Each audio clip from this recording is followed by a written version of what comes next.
Ethan Carter had $352 in his pocket, and less than 24 hours before the hospital would cut off his little girl's cancer treatment forever. He had already sold his truck, his tools, even pawned his late wife's wedding ring. But nothing was enough. Tonight, as fluorescent lights flickered across sterile white walls, a desperate father with a pistol stormed into the children's wing and leveled the weapon at the one person fighting to keep Ethan's daughter alive. Ethan didn't stop to think. He didn't wonder what might happen to him. He saw Dr. Grace Lynn's wide eyes, saw Lily, frozen, just steps away, clutching her stuffed rabbit, and in that heartbeat, he made his choice. He hurled himself into the line of fire. Follow this story to the end, and don't forget to tell me in the comments which city you're watching from so I'll know just how far this story has traveled. The shot cracked like thunder inside the hospital corridor, a sound so wrong in a place built for healing that every head turned in horror. Time fractured for Ethan Carter. He felt the burn of impact searing into his chest, a force that lifted him backward, as if the earth itself had shoved him away from his daughter. His vision exploded into white sparks, sound dulled, and the sterile hallway blurred into streaks of color blue, scrubs, red. Exit signs, the gray shine of linoleum floors. He fell hard. Breath ripped from his lungs, the taste of iron flooding his mouth. Somewhere above him, voices were screaming. He couldn't make out the words, just noise, panicked, terrified noise. Through the haze, he heard the smallest sound cut through the chaos. Daddy Lily's cry, high, fragile, full of fear. He tried to turn his head. His body refused. The ceiling light swam, multiplying, spinning. Warmth spilled down his side, soaking his shirt until it clung heavy against his skin. Then a face leaned over him. Dr. Grace Lynn. Her hands pressed desperately against his wound, her dark hair falling loose from its tie. Her lips trembling, though her voice fought to stay calm. Stay with me, Ethan. Don't you dare close your eyes. Do you hear me? We're going to fix this. Just keep breathing. Her voice faded in and out like a radio losing signal. Ethan forced himself to focus on her eyes, brown fierce, refusing to give up. The same eyes that had watched over Lily for months through chemo sessions and fevers, and nights when hope seemed paper thin. The world around them was chaos. Security guards wrestled the gunman to the floor, his anguished shouts echoing through the halls. Nurses pulled Lily into their arms, shielding her from the blood, from the violence that no child should ever see. Ethan wanted to call out to her to tell her everything was going to be okay, but the words caught trapped under the weight pressing on his chest. He saw only her small face framed by golden hair damp with tears before his vision swam again. Darkness pressed close, and then silence. But let's not stay in this silence. Because Ethan's story is not only about one bullet in a hospital hallway, it's about the months that led here, the slow, grinding weight of bills and treatments, of sleepless nights and impossible choices. It's about a single father broken and rebuilding, holding on to love like it was the only thing left. 6 months earlier, Ethan Carter had still believed in steady work and small miracles. Back then, mornings began with the rumble of his old Ford truck, the smell of strong coffee and a travel mug, and Lily's laughter as she kissed him goodbye at the door. Their house wasn't much, 2 bedrooms peeling paint on the porch, but it was theirs. He worked construction good hours, decent pay insurance that seemed enough. And though grief still hung in the corners since Anna's accident 3 years ago had ripped his wife from their lives, there was light. That light was Lily. She was 7 small for her age, but fierce in spirit, with a smile so bright it pulled him out of bed on the darkest mornings. He thought they had weathered the worst. He thought losing Anna had been the storm, and now they were building something steady again. Until autumn came. Until Lily began to fade. At first it was little things. She tired easily on the playground. She bruised from the smallest bumps. Ethan noticed her nosebleeds, terrifying, sudden, too frequent. He brushed back her hair one night and saw the paleness in her face, the shadow under her eyes, and fear curled tight in his gut. He carried her to the pediatrician expecting iron supplements, maybe a lecture about better meals. Instead, the doctor frowned at the blood work and spoke the word that knocked the breath out of him. Leukemia. It slammed into Ethan like a wrecking ball, knocking loose every certainty he had left. That evening, sitting in their kitchen with the hum of the refrigerator filling the silence, Ethan stared at Lily, coloring at the table. Her small hand gripped a crayon, her tongue poking out in concentration. And he thought, How do I tell her that her childhood just ended? He didn't tell her not all at once. He let the doctors explain in pieces while he held her hand and promised it was all just medicine to make her strong. He smiled when he wanted to break. He whispered, "It's going to be okay," until the words lost meaning in his mouth. And then the whirlwind began. Hospital visits every other day. Chemotherapy that made Lily's golden hair fall in clumps onto her pillow.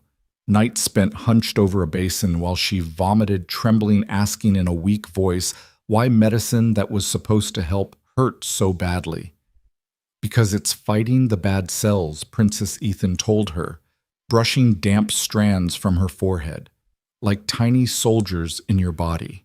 They make you sick now so they can make you strong again later. But even soldiers came at a cost. The bills piled faster than he could open them. Insurance covered only fragments, leaving deductibles and copays that swallowed his paycheck whole. He maxed out credit cards. He borrowed against his 401k. When that wasn't enough, he pawned Anna's wedding ring, the act that nearly broke him completely. Every envelope in the mailbox was another threat. Every ringing phone a demand for money he didn't have. And yet, in those nights when Lily finally slept, when the glow of the streetlight fell across her thin face, Ethan made silent promises. "I will not let you die. I will burn down the world before I let them take you from me." It was a vow whispered into the dark. A vow that would lead months later to a hospital corridor lit with fluorescent light and the taste of blood in his mouth. But in that first month back, when hope still clung to him like morning dew, Ethan believed sheer determination could carry them. He believed love would be enough. He had no idea how wrong he was. The days after Lily's diagnosis blurred into each other a carousel of white hallways, antiseptic smells, and the sharp sting of IV needles. Ethan Carter became a man of two worlds. In one, he still carried drywall and hammered nails, trying to keep his construction job steady. In the other, he sat in vinyl chairs beside his daughter, watching nurses in blue scrubs hang bags of fluid that dripped slowly into her veins. He had never felt so powerless. Every morning began with the same ritual. He woke before dawn, the apartment still cold, and stood in the doorway of Lily's bedroom. She always seemed smaller under the blankets her body lost in pajamas that had once fit snug. Sometimes she stirred mumbling, clutching her stuffed rabbit. Other times she slept so still that Ethan leaned closer just to see the rise and fall of her chest. Then came the long bus ride to the hospital, because the truck had already been sold. He remembered the last day he drove it. His hands tight on the steering wheel, Lily, humming in the passenger seat, her head wrapped in a pink scarf to hide the hair loss. He pulled into the pawn shop pretending it was just another errand. He told her it was a grown-up thing. Inside, handing over the keys, he felt like he was giving away the last piece of his pride. "Daddy, will we get it back?" Lily had asked. Someday he lied. But there was no someday. The treatments cost $8,000 each, twice a week. Even before the ink dried on one bill, another arrived. Ethan's hands, calloused from years of construction, trembled as he opened envelopes. Each one was another blow, another reminder that money had more power over life than love did. At night, when Lily finally drifted off after chemo sessions that left her trembling and sick, Ethan sat in the kitchen with a calculator and a notebook. He scribbled numbers, trying to stretch his $15 an hour wage across rent, food, utilities, and medical bills that climbed like ivy across every corner of their lives. He borrowed tools from coworkers after pawning his own. He took extra shifts stocking shelves at a grocery store until dawn, then showed up at construction sites, running on fumes. On weekends, he scrubbed office floors, the smell of bleach clinging to him as he stumbled home to find Lily asleep on the couch, cartoons still flickering on the TV, and always she smiled when she saw him. "Daddy, you look tired," she would say, crawling into his lap. "I'm fine, Princess," he whispered, kissing the crown of her head, inhaling the faint strawberry scent of her shampoo. "As long as you're okay, I'm fine." But she wasn't okay.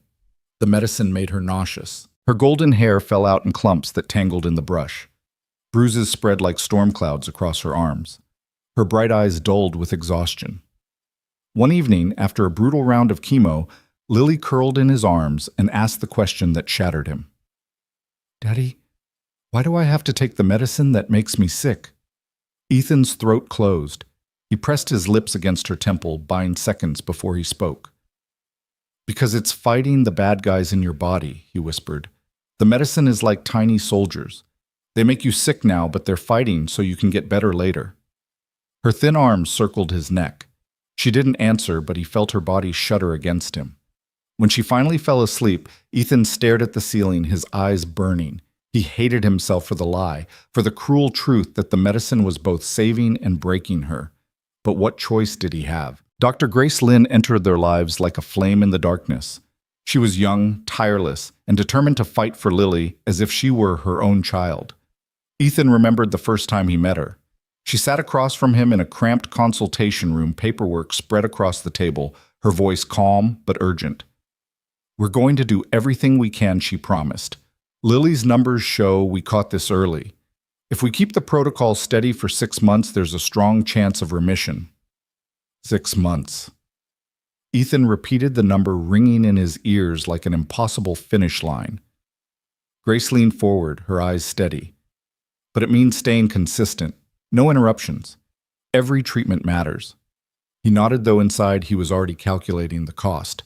6 months of treatments at $8,000 each. Nearly $400,000. A number so large it didn't feel real. Still, Grace gave him hope. She fought insurance companies like a soldier in her own war. She filled out grant applications, argued with administrators, even slipped him pharmacy receipts she had paid herself when he wasn't looking. Ethan noticed. One evening after Lily was settled with a coloring book, he found Grace in the hallway, slumped against the wall. Exhaustion etched into her face. You don't have to do this, he told her softly. She looked up, her eyes rimmed with fatigue but burning with resolve. I can't not do it. She deserves a chance. You both do. For a moment, Ethan saw Anna in her, the same fierce compassion, the same unwillingness to give up. His chest ached with gratitude he didn't know how to voice. But beneath that gratitude was fear, because no matter how hard Grace fought, the bills didn't stop. They came like waves, crashing harder every week, threatening to drown them both. And Ethan knew there was only so long a man could tread water before he sank. Late one night after finishing his shift cleaning offices, Ethan returned home to find Lily asleep on the couch. The glow from the TV flickered across her pale face. A stack of envelopes lay on the table, red letters stamped "Past Due." He sat down heavily, rubbing his temples. His wallet contained less than $400. Rent was overdue. The electricity bill threatened shut-off, and the hospital wanted thousands more by the end of the week. He reached for Anna's photo on the mantel, her smile frozen in time, her eyes bright with the joy of holding newborn Lily. I don't know how to do this without you, he whispered. I'm trying, but God, I'm so tired. The silence of the room pressed in, broken only by Lily's soft breathing. Ethan buried his face in his hands. The vow he had made to protect his daughter felt like a rope pulling tighter around his chest, because for the first time he felt it slipping, and that terrified him more than anything else in the world. Winter crept in quietly, dusting the city in frost and gray skies. For Ethan Carter, the cold was just another weight to carry. Each morning he left the apartment before sunrise, bundled in his only heavy coat, his breath puffing in the freezing air as he trudged to the bus stop. His boots were worn thin. His hands, once steady from years of carpentry and construction, shook from exhaustion. Inside the hospital, the warmth of the heaters did nothing to chase away the chill in his bones. He sat beside Lily as nurses threaded IV lines into her thin arms, her skin translucent under the fluorescent light. She had grown quieter these days, too tired to talk much. Her eyes, once full of sparkle, now stared blankly at the cartoons playing on the TV mounted to the wall. Ethan held her hand anyway. He whispered small jokes, stories about when she was a baby, anything to stir a smile. Sometimes he got one. Most days he didn't. He told himself it was enough just to be there, to keep showing up no matter how little sleep he'd had or how sore his body felt from stocking shelves until dawn. But beneath the surface, cracks were spreading. Bills continued to multiply. Each envelope that arrived was heavier than the last. His credit cards were maxed out. His 401k was drained. Even the few dollars from selling Anna's wedding ring had vanished into a sea of payments that never seemed to shrink. Every time Ethan picked up the phone, it was another demand for money. Collection agents spoke with voices like stone. "Mr. Carter, if you don't settle this account, we'll have to escalate further." He wanted to scream at them. "Do you know what escalation means for me? It means my daughter doesn't get her medicine. It means she dies." But he didn't scream. He just hung up, stared at the ceiling, and prayed no one would notice the tears burning in his eyes. Lily noticed. One night she found him at the kitchen table staring at a pile of bills. She padded into the room in her pajamas, clutching her stuffed rabbit. "Daddy, are you sad?" she asked, her small voice trembling. Ethan forced a smile, swiping at his eyes. "No, sweetheart, just tired." She tilted her head, studying him with the same sharp intuition Anna had always had. Then she climbed onto his lap and pressed her cheek against his chest. "I don't like when you're sad," she whispered. He wrapped his arms around her, breathing in the faint strawberry scent of her shampoo. "I'll be okay," he promised. "As long as you're okay, I'll always be okay." It wasn't true, but it was what she needed to hear. Dr. Grace Lynn saw the truth. She noticed the shadows under Ethan's eyes, the way his hands trembled when he filled out paperwork. She noticed how thin he had grown skipping meals so Lily could eat. One evening after treatment, she pulled him aside. "Ethan," she said softly, "you can't keep doing this alone." He shook his head. "What choice do I have?" Grace hesitated. Then she placed a hand on his arm, her touch gentle but firm. "I've applied for every grant I can find. I've argued with the insurance company.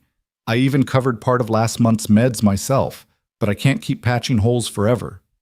You need help." Ethan swallowed hard, his throat aching. "There is no help, not for people like us."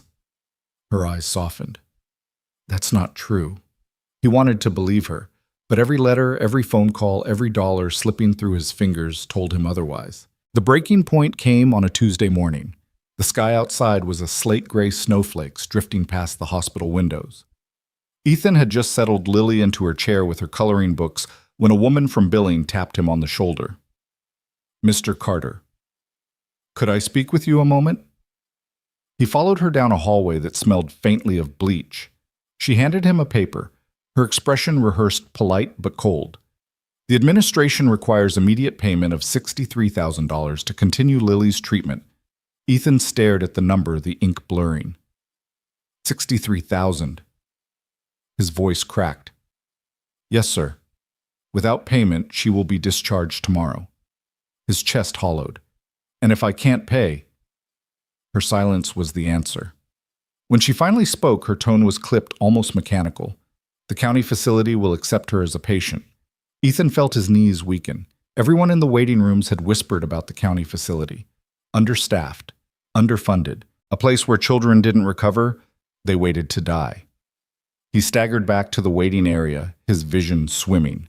Lily looked up from her crayons and smiled at him. "Daddy, look. I drew a butterfly." He forced a smile, nodding. "It's beautiful, sweetheart." But inside, he was breaking. That night, their apartment felt colder than ever. Lily curled up on the couch, her body thin and fragile, her lips tinged with blue. She whimpered softly in her sleep, and every sound tore into Ethan like a blade. On the table in front of him lay a spread of bills, eviction notices, shut-off warnings, and now the hospital's demand for $63,000. His wallet held $347, the last of his money after buying Lily's pain medicine. He picked up his phone and began dialing every number Grace had given him. Charities, foundations, nonprofits. Most calls went unanswered. Those who did answer spoke with sympathy but no solutions. "We have a waiting list months long. You don't meet the requirements." "I'm sorry." Hours slipped away. Midnight. 1 a.m., 2. His voice cracked from repeating the same desperate plea. By 3 a.m., he sat slumped at the table, the glow of his phone screen harsh against his tired eyes. He was looking at words he never thought he'd read: medical bankruptcy. He scrolled through articles, legal websites, warnings about credit scores and lawsuits. But none of it mattered. Because bankruptcy wouldn't help Lily tomorrow. It wouldn't keep her alive. And she needed help tomorrow. When dawn finally broke, Ethan carried Lily into the hospital, her small body limp against his chest. Her breath was shallow, her lips pale. She whispered, "Daddy, don't feel good." He kissed her hair, whispering back, "I know, princess, the doctors are going to take care of you." But he knew the truth. This was the last day. Tomorrow the doors would close, and he would be forced to watch his daughter slip away, not because the cancer had beaten her, but because he couldn't afford to save her. That thought, more than the sleepless nights, more than the weight of exhaustion, was what finally broke him. The hospital smelled of antiseptic and coffee that morning. A faint chill from the February air slipped in each time the sliding doors opened, carrying with it the sound of traffic outside. Inside, life seemed suspended in sterile brightness, nurses wheeling carts, doctors moving briskly down corridors, children's cries echoing faintly from treatment rooms. Ethan Carter sat at the waiting area with Lily curled against his side, her head on his shoulder. She was too weak to color today. Her crayon sat untouched in a plastic bag at her feet, the stuffed rabbit limp in her lap. Ethan kissed the crown of her head, the weight of her fragile body pressing into him like a reminder of time slipping away. His mind replayed the words from billing like a broken record. $63,000. 24 hours. Tomorrow she would be discharged. Tomorrow she would die. Dr. Grace Lynn appeared clipboard in hand. She always wore the same white coat, the same air of calm determination. But today her shoulders sagged and her smile didn't reach her eyes. "Ethan," she said softly, "can we talk?" He nodded, careful not to wake Lily. He laid her gently across the waiting bench, tucking the rabbit into her arms, and followed Grace down a side hallway. Her voice was low when she spoke. "I fought for you. I went to the board again this morning, but without payment, they'll discharge her tomorrow." "I'm so sorry." The words stabbed deep, though Ethan had expected them. His throat tightened, his jaw clenched. He wanted to rage, to shout, but the weight of his exhaustion smothered even anger.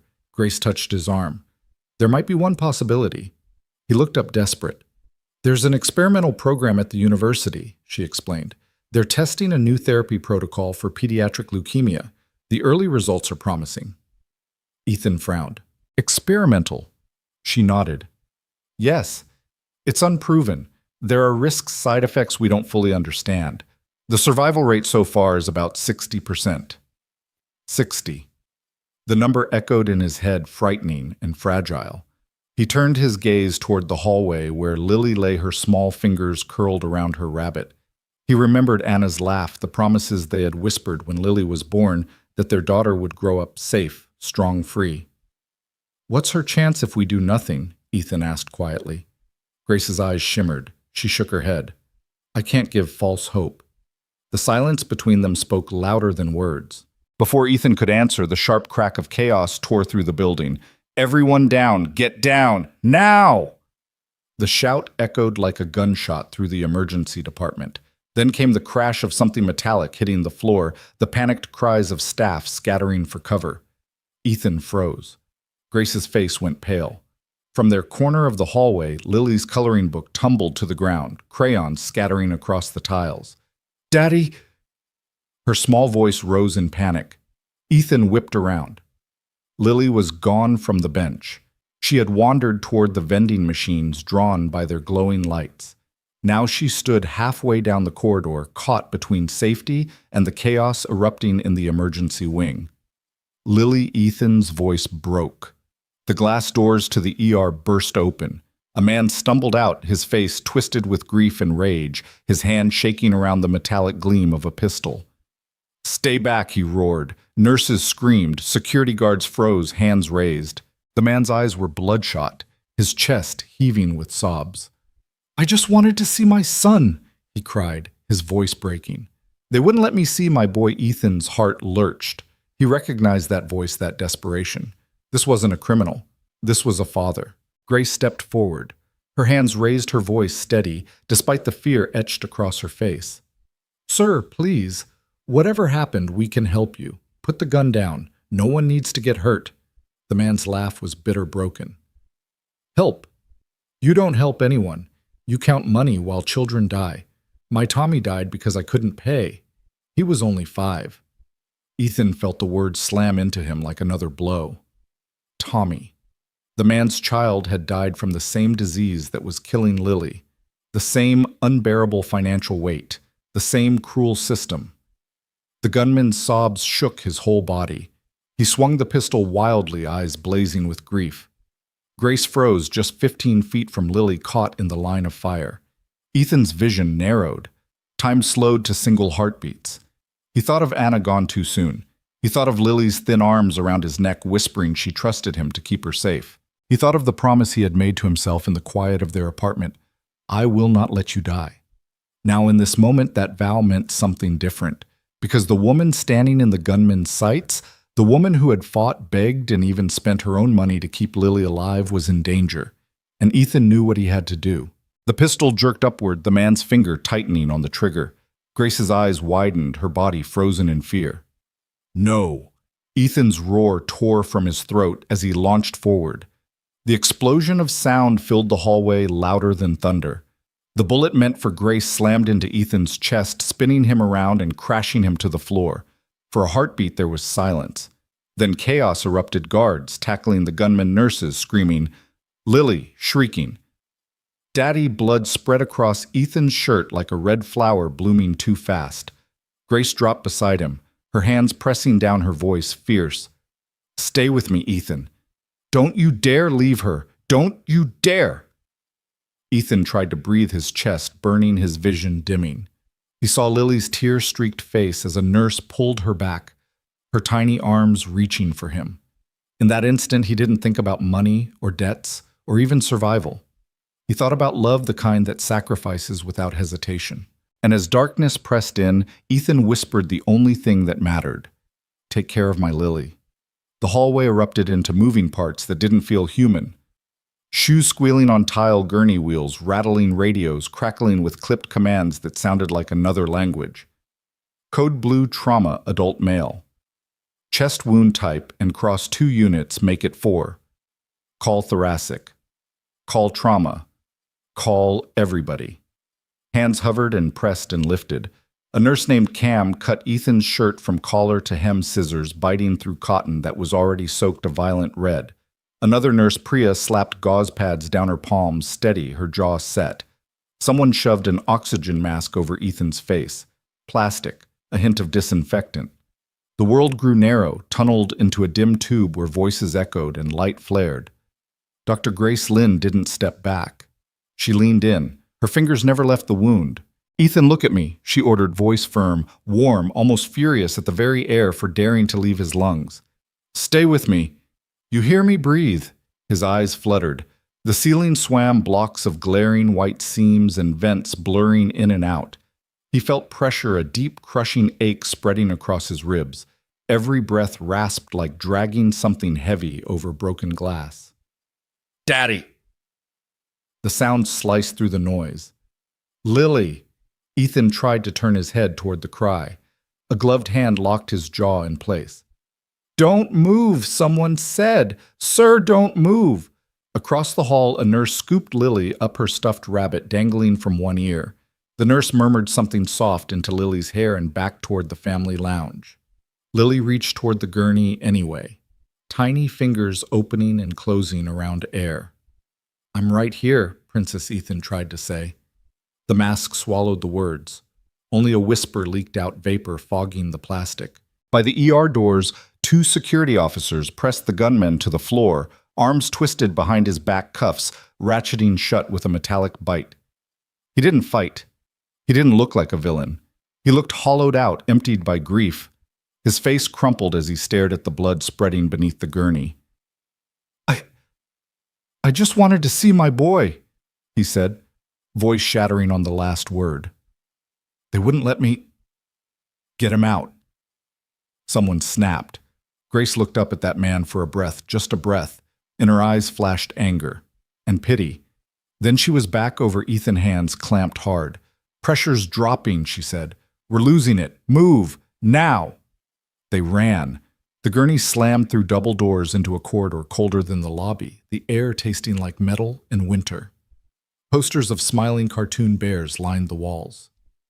Be brave, you are strong, and each one felt in this moment like a cruel cosmic joke. Or 2 is prepped. A voice called ahead. Anesthesia standing by. Page cardiothoracic, Grace said, not bothering to see if anyone answered. And have a chest tube tray ready? I've got it, Cam said. jogging beside the gurney IFU bags swinging. The overhead lights flicked by in quick strobing rhythm. Ethan blinked.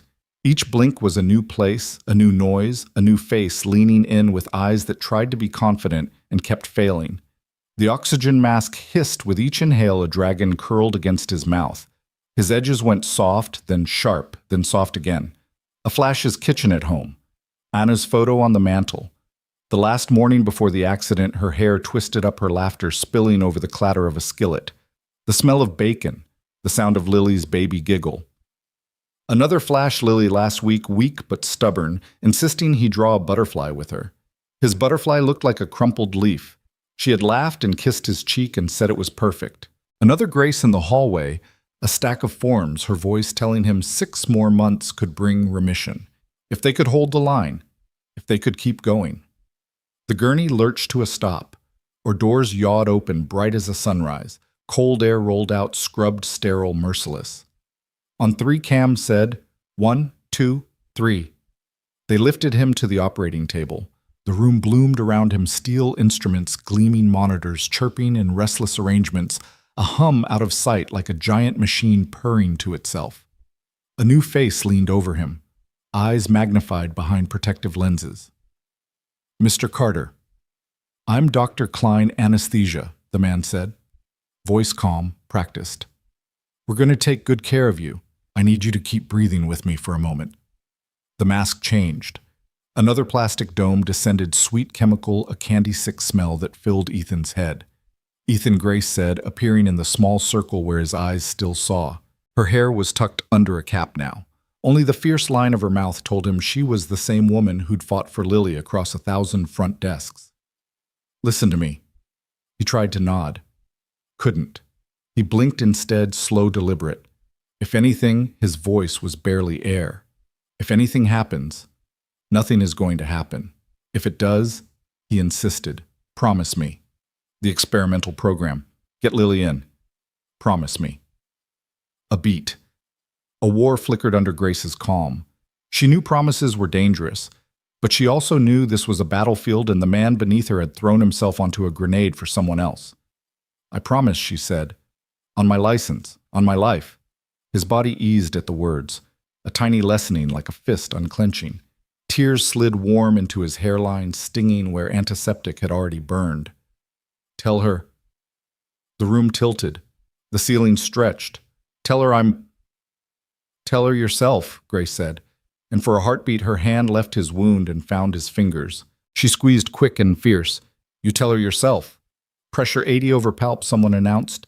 Sats dropping, 92-90. Let's go, a surgeon's voice cut through. Scalpel. The world yanked sideways. Time lost its shape. The first touch of the blade felt like a line of cold fire across his chest, but the pain was distant, second hand already being drowned under the sweet flood climbing up the back of his throat toward his eyes. The anesthesiologist murmured something, a soft hiss, a lullaby that smelled like plastic and snow. Outside the OR, the hallway had quieted as if the building itself was holding its breath. The hospital director, Jonathan Hale, stood with his tie askew, shirt sleeves rolled, face paled to the color of copy paper. He had been woken by a call, had driven through red lights, and now stared at a smear of blood drying on tile 2 corridors away. His hospital. His.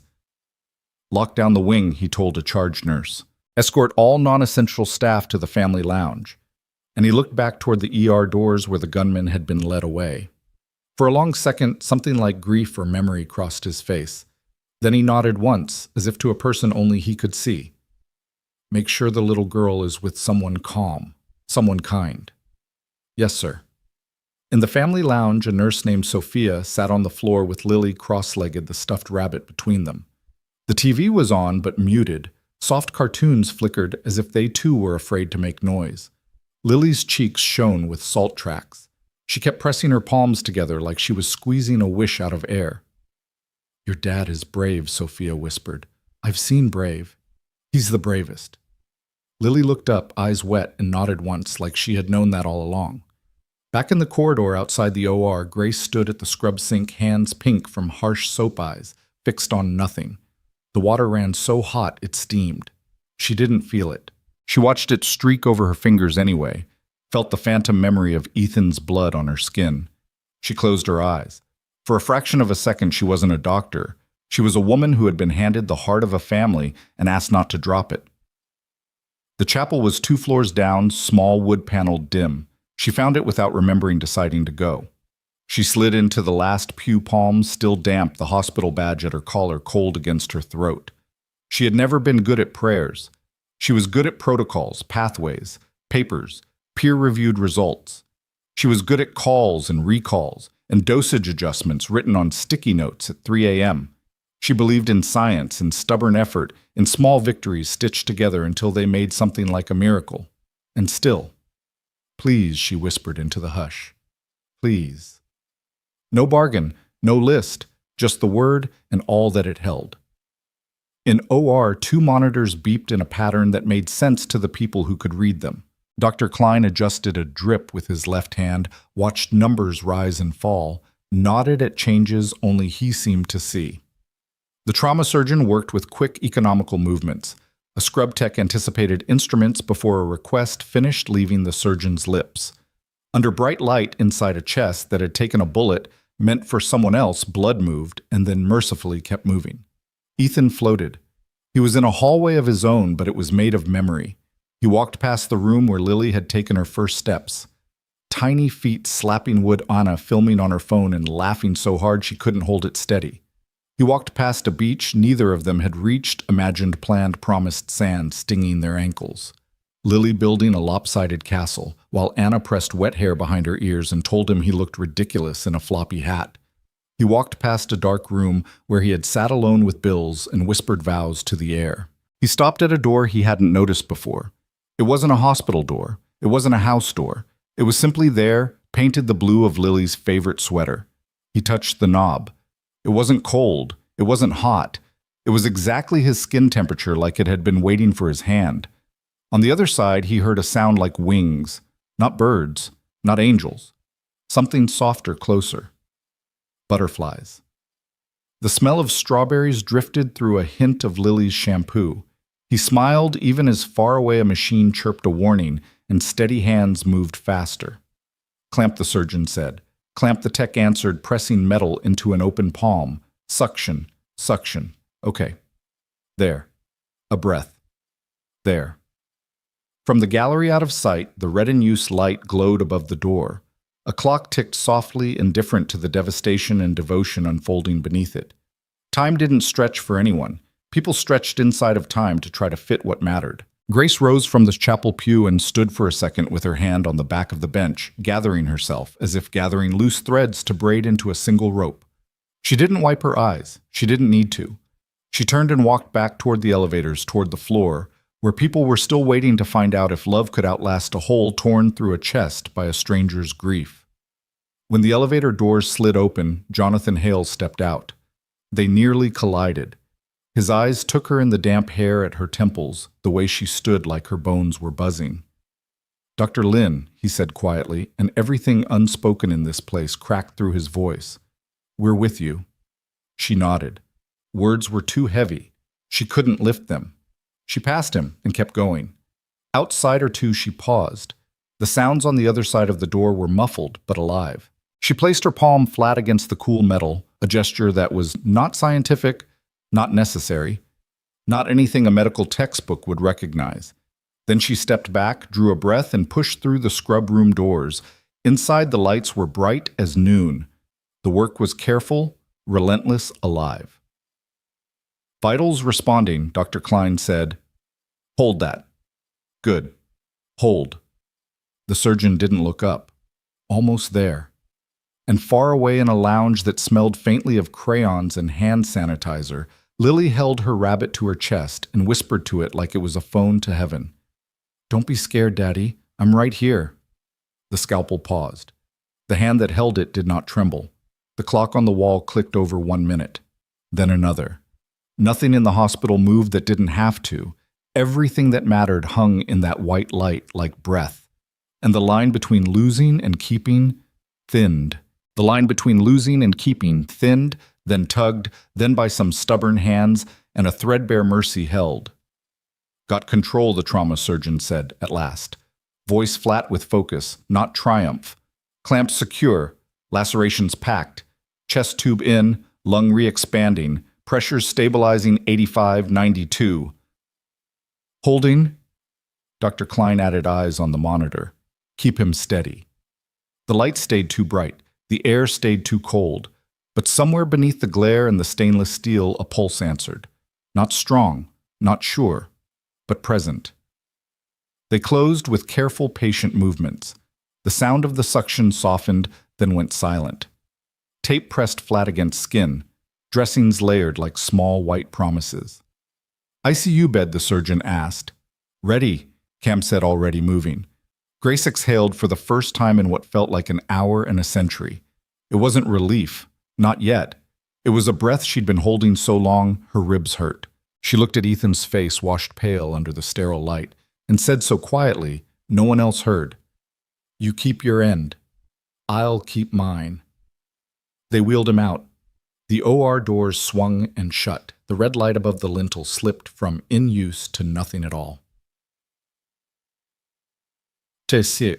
2 floors down, the chapel's stained glass threw fractured colors across empty pews. A votive flickered. Grace had been there minutes earlier, a whispered "please" still echoing somewhere in the wood. Now she walked the hallway toward the family lounge, stripping off gloves, tucking her cap into a pocket she didn't remember having. Inside the lounge, cartoons still played on mute. Lily sat small on a vinyl chair, Sophia beside her, the stuffed rabbit folded against her ribs like a shield. When Lily saw Grace in the doorway, she stood too fast and swayed, catching herself on the chair arm. "Is my daddy?" Grace went to one knee so her eyes and Lily's were level. "He's out of surgery," she said gently. "He fought hard. He's going upstairs to a special room where they can watch him every second." Is he okay?" "He's here." Grace didn't lie. She also didn't let go of hope. "He needs time, but he's here." Lily nodded once, like she was memorizing the words to recite to herself later. She looked at the rabbit, then back to Grace. "Can I see him?" "Soon," Grace promised. "When they say it's safe." She glanced at Sophia. "Could you stay with her a little longer?" "Of course." Lily's fingers clutched Grace's sleeve. "You won't leave him, right?" Grace's throat tightened. "I won't," she said. "I won't leave him." The ICU smelled like sanitizer and humming electricity. Machines blinked soft constellations. Nurses moved with the kind of quiet speed that only comes from long practice at racing without noise. Ethan lay beneath warmed blankets, his chest bandaged, a tube hissing at his side. Another line delivering slow, measured medicine into a vein that looked too fragile for such burdens. Grace read the notes at the foot of the bed, the surgeon's tight handwriting. Left lung collapse. Spleen nicked. Massive blood loss. Repairs in place. Watch for arrhythmia. Watch for bleeding. Watch everything. She stepped close and laid her hand lightly on his forearm. His skin was cool under the warming device, the hairs flattened where tape had been peeled and reapplied. "You told me to tell her," she whispered, "but you're going to do that yourself. That's the deal." Outside the glass, a shadow paused. Hospital Director Jonathan Hale stood with a clipboard he didn't need, and a heaviness he could not put down. When Grace stepped out, he straightened reflexively as if there were cameras. There were none. There was only his conscience, which had grown louder in the last hour than it had been in years. "How is he alive?" Grace said. "That's what I can tell you." Hale nodded once. His tie was still crooked. His eyes were the eyes of a man who had read too many ledgers and not enough letters from parents. "Security's managing the incident," he said. "The police have the man in custody." Grace's jaw ticked. The man is a father whose child died because help ran out when the money did. Hale flinched, not at the words, but at the clean way she said them. "We'll review protocols," he began, and then stopped. The script tasted stale. "It won't be enough." No, Grace agreed. "It won't." Silence stretched. In it, the steady beep of Ethan's heart monitor, threaded through like a metronome, set a little too slow. Hale cleared his throat. "Dr. Lin, there's a separate matter I should raise. Not now, but soon." Her eyes sharpened. "If it concerns Mr. Carter and his daughter, raise it now." His gaze flicked once toward Ethan's bed. Something softened there. Your patient's late wife was an employee in our system, he said carefully. A nurse. There has been an ongoing legal dispute over her life insurance. I will have an update shortly. Shortly. Grace repeated the word, brittle as glass. Get me answers. Hale nodded and stepped away, pulling his phone from his pocket as he went. The call he placed to General Counsel rang twice. Linda, it's Hale. I need the appellate status on Sarah Carter's claim. Now please. He listened, his shoulders squared. Text me the ruling. And Linda, thank you. Night folded itself over the city, over the hospital, over the small square of window visible from Ethan's room. The ICU lights dimmed a fraction. Machines kept their vigil. The nurse at the desk, a man named Mateo, with kind eyes and a quiet hum in his throat, logged vitals every 15 minutes like clockwork. At 2:11 a.m., Ethan's heart stuttered, a hiccup in the pattern. One beat missed. Another. Alarms woke into full voice. VTAC Mateo said, already at the bedside, already calling out. Room 14 code to room 14. The room flooded with people who knew exactly how to move around each other without colliding. Hands on chest, hands on pads, charging to 200. Clear, a brief violent light, a body's tiny jerk. Grace arrived at a run, hair loose lab coat thrown over scrubs. She went to the foot of the bed, eyes only for the monitor. Beat, beat, beat. The line found its rhythm again. Not perfect. Present. She let out a breath that trembled and then didn't. Thank you, she said to no one and everyone. Mateo set fresh strips on the clipboard tape, hissing off the roll. He likes drama, he said gently, as if that could make the true thing any less sharp. Grace rested her knuckles on the rail. He's a father, she said. They always do. The room emptied back to hums and quiet. Grace stayed. At 3:07, she called the pediatric oncology fellow at the university program. It went to voicemail. She called the principal investigator's personal line. It rang 6 times and then, to her shock, clicked. Dr. Myers, a tired voice said. Grace Lynn Children's, she said in one breath. I have a 7-year-old with all. Early response was excellent. Insurance interrupted continuity. We're about to be forced off protocol. I need her in your trial. Compassionate use if necessary. Criteria. She listed them fast as beads on a string. Labs, history, comorbidities, performance status, the father's injury, the urgency. There was a pause. Paper rustled at the other end, the sound of someone sitting up in bed. You're asking me to open a slot outside rotation. I'm asking you to save a child, Grace said, the edge in her voice bare. And to let me carry the fight to your IRB instead of telling a father there was nothing left to try. Another pause. Then send the chart. I'll call pharmacy. We'll convene the board by noon. Thank you, Grace whispered, and hung up before the thank you could dissolve into something less composed. She opened her laptop at the nurse's station and began uploading scans, notes, numbers. Every click felt like hammering a plank across a widening gap. Downstairs in a holding room that smelled like old coffee and rubber soles, a detective sat across from the gunman. David Monroe's hands shivered inside his cuffs.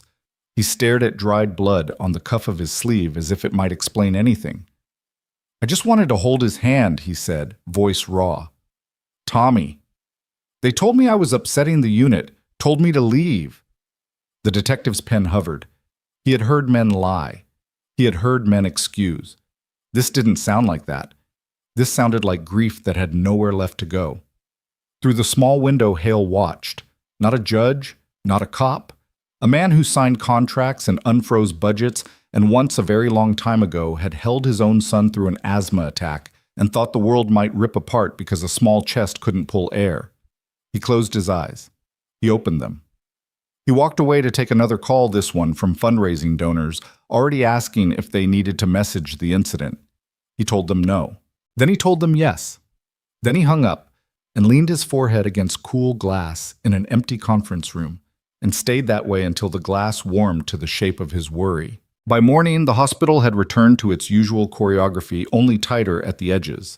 A tray clinked in the ICU hallway. Coffee steamed in paper cups, bitter and life-saving. Sophia brought Lily up in a wheelchair.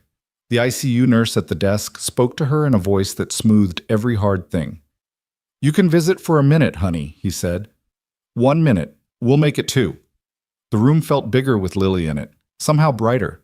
She rolled to the bed, the wheels whispering. She took Ethan's fingers carefully between both of hers. Hi, Daddy, she said. It's me. No movement answered, just the steady rise and fall of a chest under blankets, the steady beep, the soft hiss. I drew a new butterfly, she said.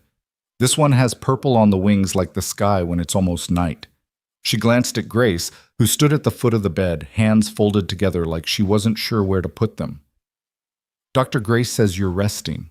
He's doing what we told him, Grace said, fighting a smile she hadn't felt capable of last night. He's following directions for once.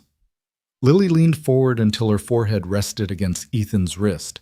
You can rest, she whispered, but don't be gone long. You promised me pancakes when I feel better. A strangled sound rose in Grace's chest, and she tamped it down to something steadier. She knelt so she and Lily were eye to eye again. Do you want to tell him the secret? What secret? The one about the program, Grace said. I called a friend at the university. We think we can get you into a new treatment. Strong soldiers, the strongest. Lily's mouth formed a surprised O. Will it make me better? That's the plan, Grace said. And I am very bad at losing. Lily nodded solemnly, then turned back to her father. Hear that Daddy Dr. Grace is going to win. The minute stretched to 2. Mateo led it. Rules could bend for hope. When Lily left, she blew a kiss from the doorway. It landed somewhere between the IV pole and the rails, and because the world sometimes cooperates, it landed exactly where it needed to on a man who could not yet receive it, and somehow did anyway. At noon exactly, Grace's phone lit with Dr. Myers' name. She stepped into the hallway. Yes, we have a slot, he said. Board approved. Compassionate protocol extension. We'll need consent, labs, 1,000 pages of signatures. You'll have them. Funding, he asked, pragmatic. Even at cost, this isn't work with me, Grace said. I'll find it. She hung up and walked straight to Hale's office. She didn't knock. He looked up startled, then seeing her face pushed his chair back so quickly it bumped the credenza. The trial is open, she said. We need coverage. Today. He swallowed. He lifted his phone and turned the screen toward her, a text from General Counsel. A PDF icon gleamed. The appellate decision came in at midnight, he said. The insurer's denial is vacated. Full payout due. To Ethan Carter. Today. Grace stared. The skin at the back of her neck prickled. How much? He said the number. For a heartbeat, the hospital fell away. The budget meetings, the billing office, the vending machines, the blood on tile. In Grace's mind, there was only a little girl with a rabbit, a father in a bed, and a door that had been closed for 3 aching years creaking open to light. She nodded once. Then let's move. And in the ICU, as if somewhere deep, his body had heard the sound of a world shifting. Ethan's eyelids trembled. Just once. Just enough to tell the people who loved him that the thread they'd been pulling all night had caught. The ICU window let in a square of weak morning light pale against the stark white sheets that covered Ethan Carter's body. Machines hummed their steady chorus, their beeps, like mechanical heartbeats marking time he couldn't feel. His chest rose and fell under the bandages, each breath labored but present. At the edge of the bed, Lily sat curled in a chair that was too big for her, her rabbit tucked against her ribs, her small hand resting over Ethan's. She had begged to stay longer, and Grace Lynn had quietly bent the rules again. For now, the nurses allowed it. Sometimes the best medicine was presence. Daddy, Lily whispered, leaning close, her forehead brushing his arm. I'm still here. I'm not leaving. You don't leave either, okay? The heart monitor beeped on slow and stubborn. Grace stood at the doorway watching, her eyes burned from sleepless hours. Her scrubs wrinkled, her hair frizzed loose around her face. None of it mattered. What mattered was this father and daughter tethered by touch and willpower, and something stronger than both. She carried a folder pressed to her chest, the appellate decision Hale had forwarded. Inside 3 years of legal battles, signed rulings, embossed seals.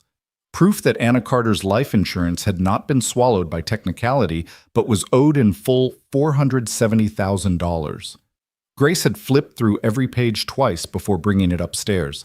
She had read the words, then read them again, as if sheer repetition might ensure their permanence. The case was real. The ruling was final. For once, the system had bent toward justice. Now she stood on the threshold, clutching the folder like it was fragile glass. Jonathan Hale appeared beside her, his usual polished calm dented by fatigue. His tie was gone, shirt sleeves rolled to elbows, hair mussed. He looked less like a director and more like a man who hadn't slept, which he hadn't. "Have you told him yet?" Hale asked quietly. Grace shook her head. "He's still unconscious. Then tell him when he wakes. He deserves to hear it first."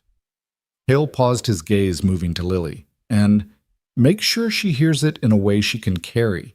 Children remember these moments for the rest of their lives." Grace studied him for a beat. She had often thought of Hale as the embodiment of hospital administration calculations and protocols, rules, and budgets. But right now, he spoke like a man who remembered being a father. She nodded. "I'll tell him."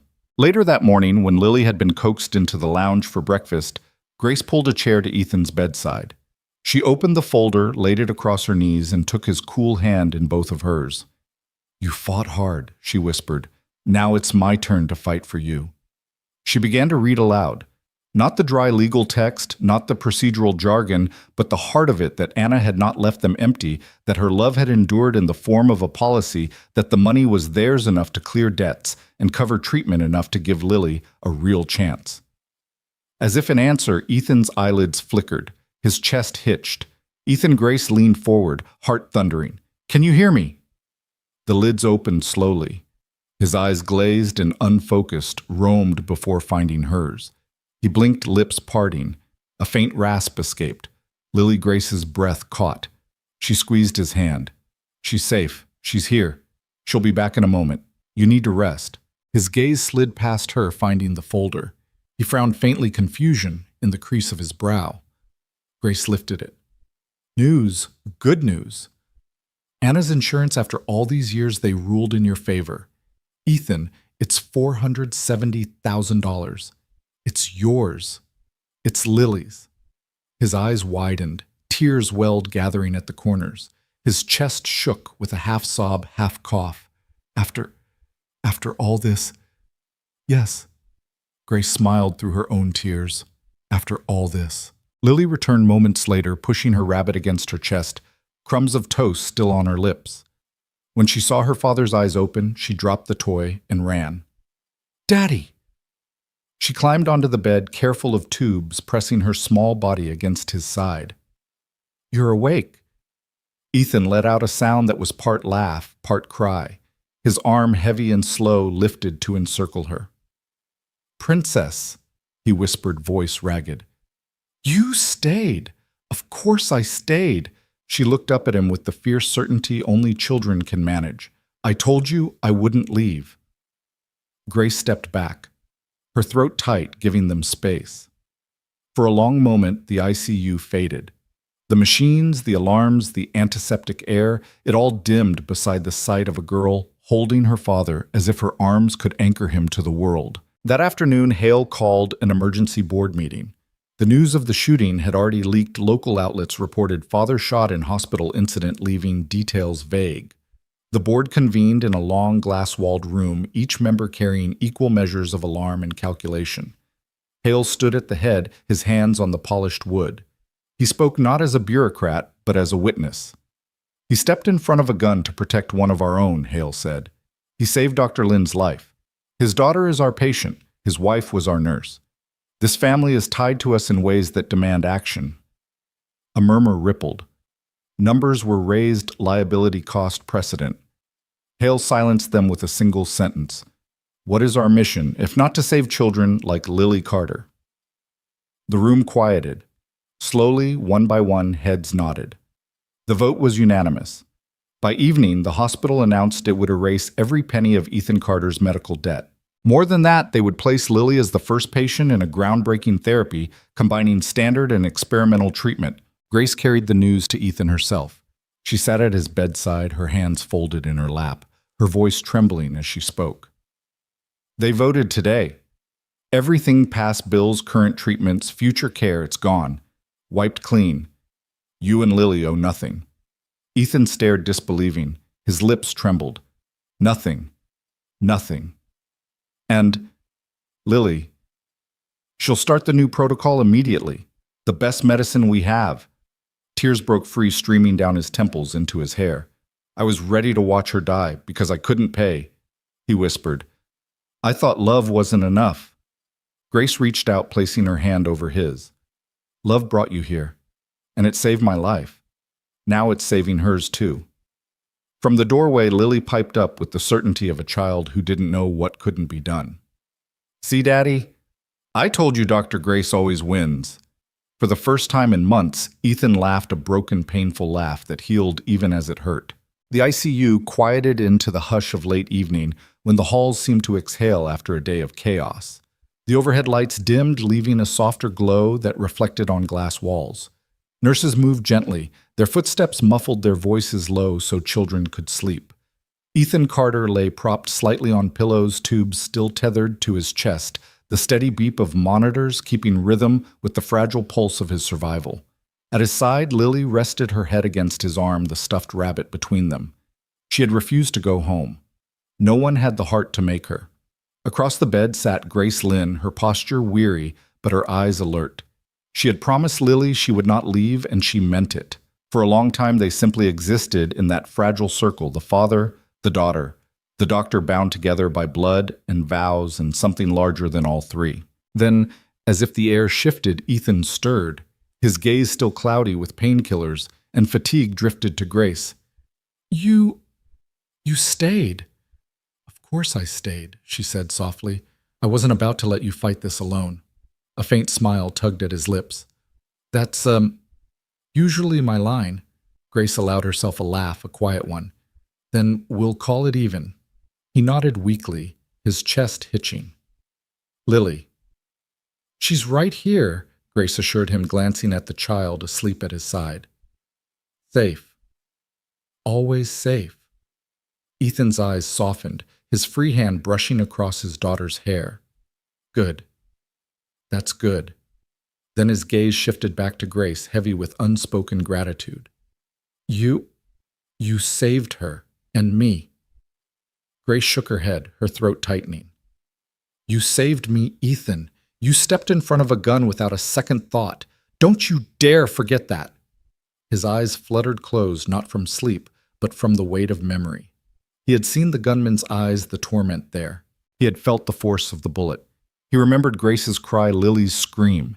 He remembered thinking, this is the only thing I can do that matters. In a quiet conference room 2 floors below, Jonathan Hale sat alone at a long mahogany table. Papers were spread before him. Financial ledgers, liability assessments, security reports. But his attention was on a single manila folder marked Monroe David. He opened it slowly, scanning the details. David Monroe, age 42. Occupation warehouse supervisor. Son Tommy. Monroe deceased, age 5. Diagnosis acute lymphoblastic leukemia. Treatment terminated after insurance reached lifetime maximum. Hale closed the folder, his chest tight. He had spent years balancing numbers, fighting budgets, telling himself policies were neutral. But this wasn't neutral. This was a father who had buried his child because medicine had a price tag. A father who had stormed into his hospital, pistol in hand, not because he was evil, but because he was broken. Hale rubbed his eyes, his reflection fractured in the glass wall.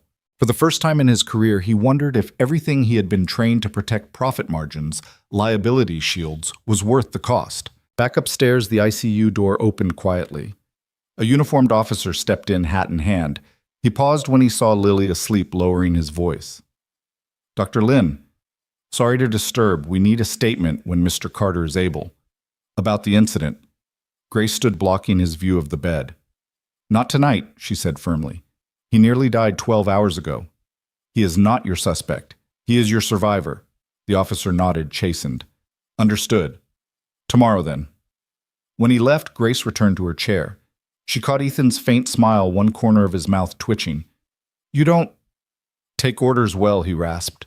Neither do you, she countered. They shared the ghost of a laugh. In that fragile moment, the heaviness of the hospital lifted, if only slightly. By dawn, Lily stirred, rubbing her eyes, blinking up at her father. Daddy, I'm here, Ethan whispered. His voice was hoarse, his chest raw, but he managed to smile. She reached up her small fingers, brushing his cheek. I dreamed about Mommy. She said you're strong. She said everything will be okay. Ethan swallowed hard, blinking against the sting in his eyes. She's right, Princess. Everything's going to be okay.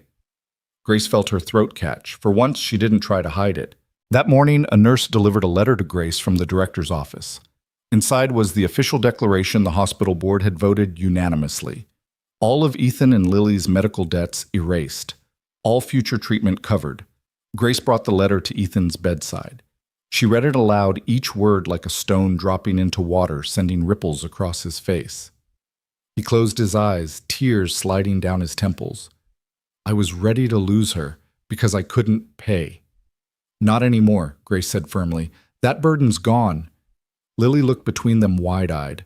So, I get to finish my medicine. Yes, Grace smiled. You'll finish it, and then some. We're going to give you the best, strongest soldiers we have. Lily grinned through missing baby teeth. Then I'll win. You already have, Ethan whispered. That night when the hospital quieted again, Grace stepped out onto the rooftop terrace reserved for staff. The city stretched below lights, flickering like a million tiny candles. She leaned against the railing, inhaling the sharp winter air, and let the tears she had been holding finally fall. Because in one day, she had nearly lost everything. In one day, a father had almost died to save her. In one day, a hospital had shifted from numbers to humanity. And in one day, hope had been reborn. Morning sunlight spilled across the ICU like a soft blessing, golden through the blinds, warm against the white sterility. Ethan Carter stirred awake to its touch lids, heavy but open. He blinked at the glow, disoriented, then turned his head toward the small weight curled beside him.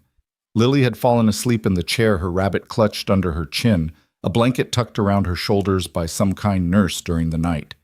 The sight of her steady breathing brought tears to Ethan's eyes. He was here. She was here. Against everything, they were still together.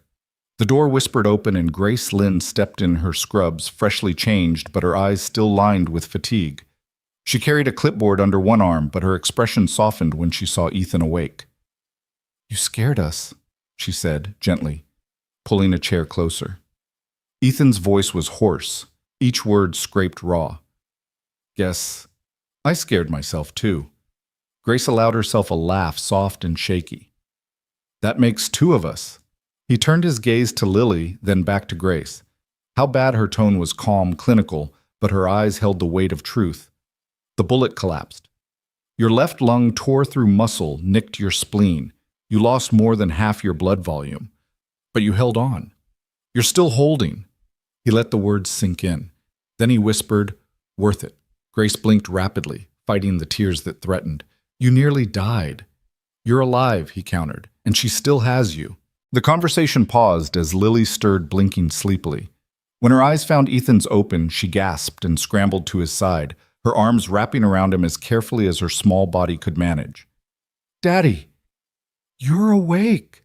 His chest ached, but he held her close, inhaling the sweet, familiar scent of strawberry shampoo.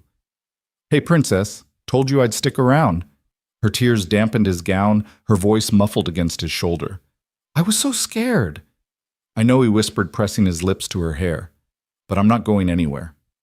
Grace turned away slightly, giving them a moment. Yet she stayed close because she too needed to see this reunion to remind herself why they all fought so hard. Later that afternoon, Jonathan Hale arrived at the ICU. He looked different than usual, his jacket, absent tie, loose, the lines of his face deeper than boardrooms ever revealed. He stood by the bed, clearing his throat, shifting awkwardly. Mr. Carter, he began. I wanted to see you personally, to thank you. You saved Dr. Lynn's life, and you reminded all of us what courage looks like. Ethan tried to wave it off, but his arm barely lifted. I just did what anyone would do. Hale shook his head. No, most people wouldn't. You acted when others froze, and because of that, we've made some decisions. Grace glanced up, already knowing. Hale continued. The hospital board met last night. We voted to erase all of your medical debt, every dollar, past, present, and future. Ethan froze, the words too large to process. Erase, yes, Hale said firmly. Gone. Ethan's chest heaved. But how, why? Because you've given more than anyone could ask. Hale answered. His voice softened. And because this system should never break families the way it broke yours, or David Monroe's. The name cut the air. Ethan swallowed. The gunman Hale nodded slowly. His son died here 7 weeks ago. He couldn't afford treatment after insurance maxed out. He lost everything. Ethan closed his eyes. He saw the man's trembling hands, the tears, the anguish. Not a monster, a father. I could have been him, Ethan whispered. Grace touched his arm. But you weren't. You chose differently, and because of that, everything changes now. That evening, Grace returned with a stack of forms. The university trial accepted Lily. She told him, her voice trembling with the enormity. She's officially enrolled. She'll get the most advanced therapy we have. The strongest soldiers. Lily's eyes widened. Really? Daddy, did you hear I get new soldiers? Ethan let out a broken laugh. I heard, Princess. And they'll win. Just like you. He turned his gaze to Grace, emotion flooding his tired eyes. Thank you for fighting, for keeping her alive, for keeping me alive. Grace squeezed his hand, her voice steady but soft.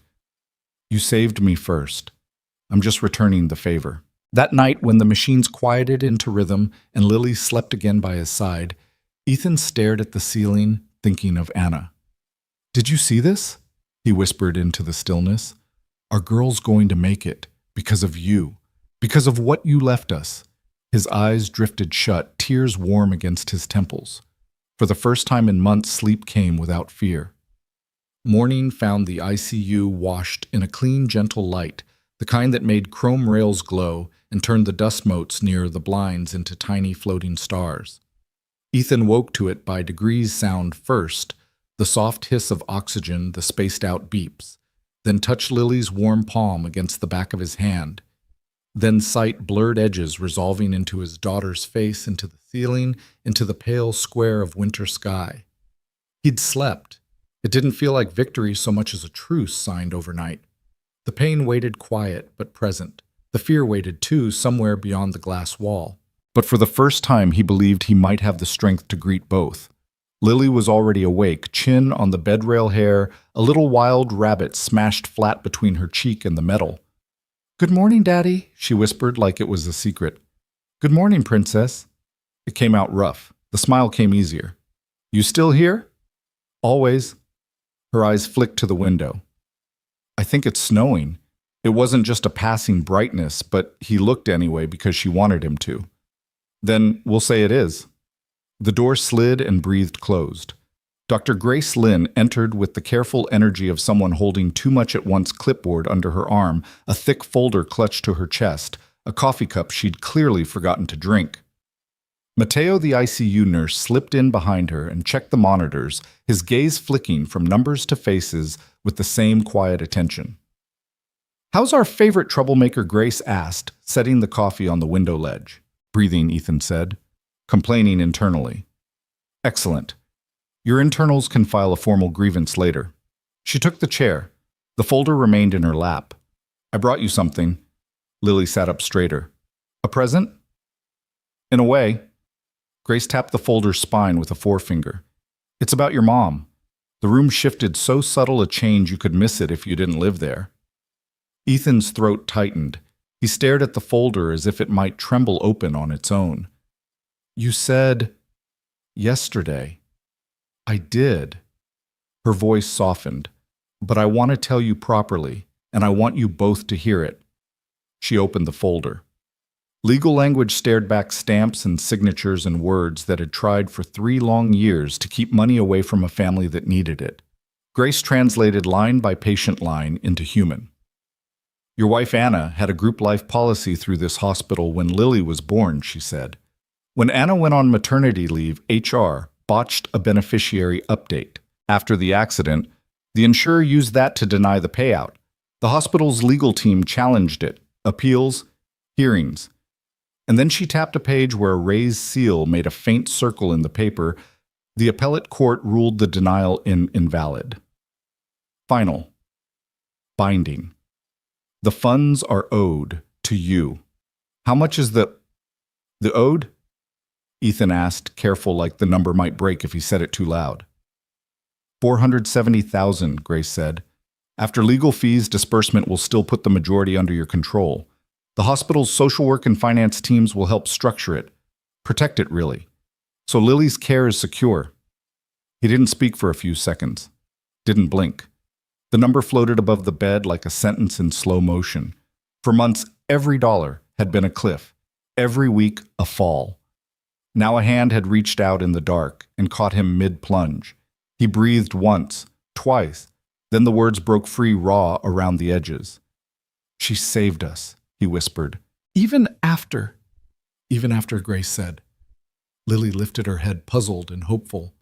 Is she buying my soldiers?" Grace's eyes shone. "In a way, yes. She made sure you'd have every soldier you need." Lily nodded, solemn as a judge. "Then we'll win." A knock at the glass. Jonathan Hale stood there, sleeves rolled, a woman beside him in a dark suit with a tidy stack of folders of her own. Hale eased the door open and inclined his head, a formality that seemed left over from a different part of the building. "Mr. Carter?" He said, "This is Linda Park, our general counsel." "May we?" Ethan answered with a small nod. The chest tube tugged when he tried to do anything larger. Grace Rose squeezed his forearm and remained at the foot of the bed like a guard. Linda set 2 folders on the rolling table, her voice the even, careful kind that made hard things sound navigable. "First, I'm sorry for your loss, and for the years this took. We're here to make 3 things happen quickly and cleanly." She held up one finger. "1, execution of disbursement. Our finance office will cut an immediate bridge payment today while the insurer wires the full amount.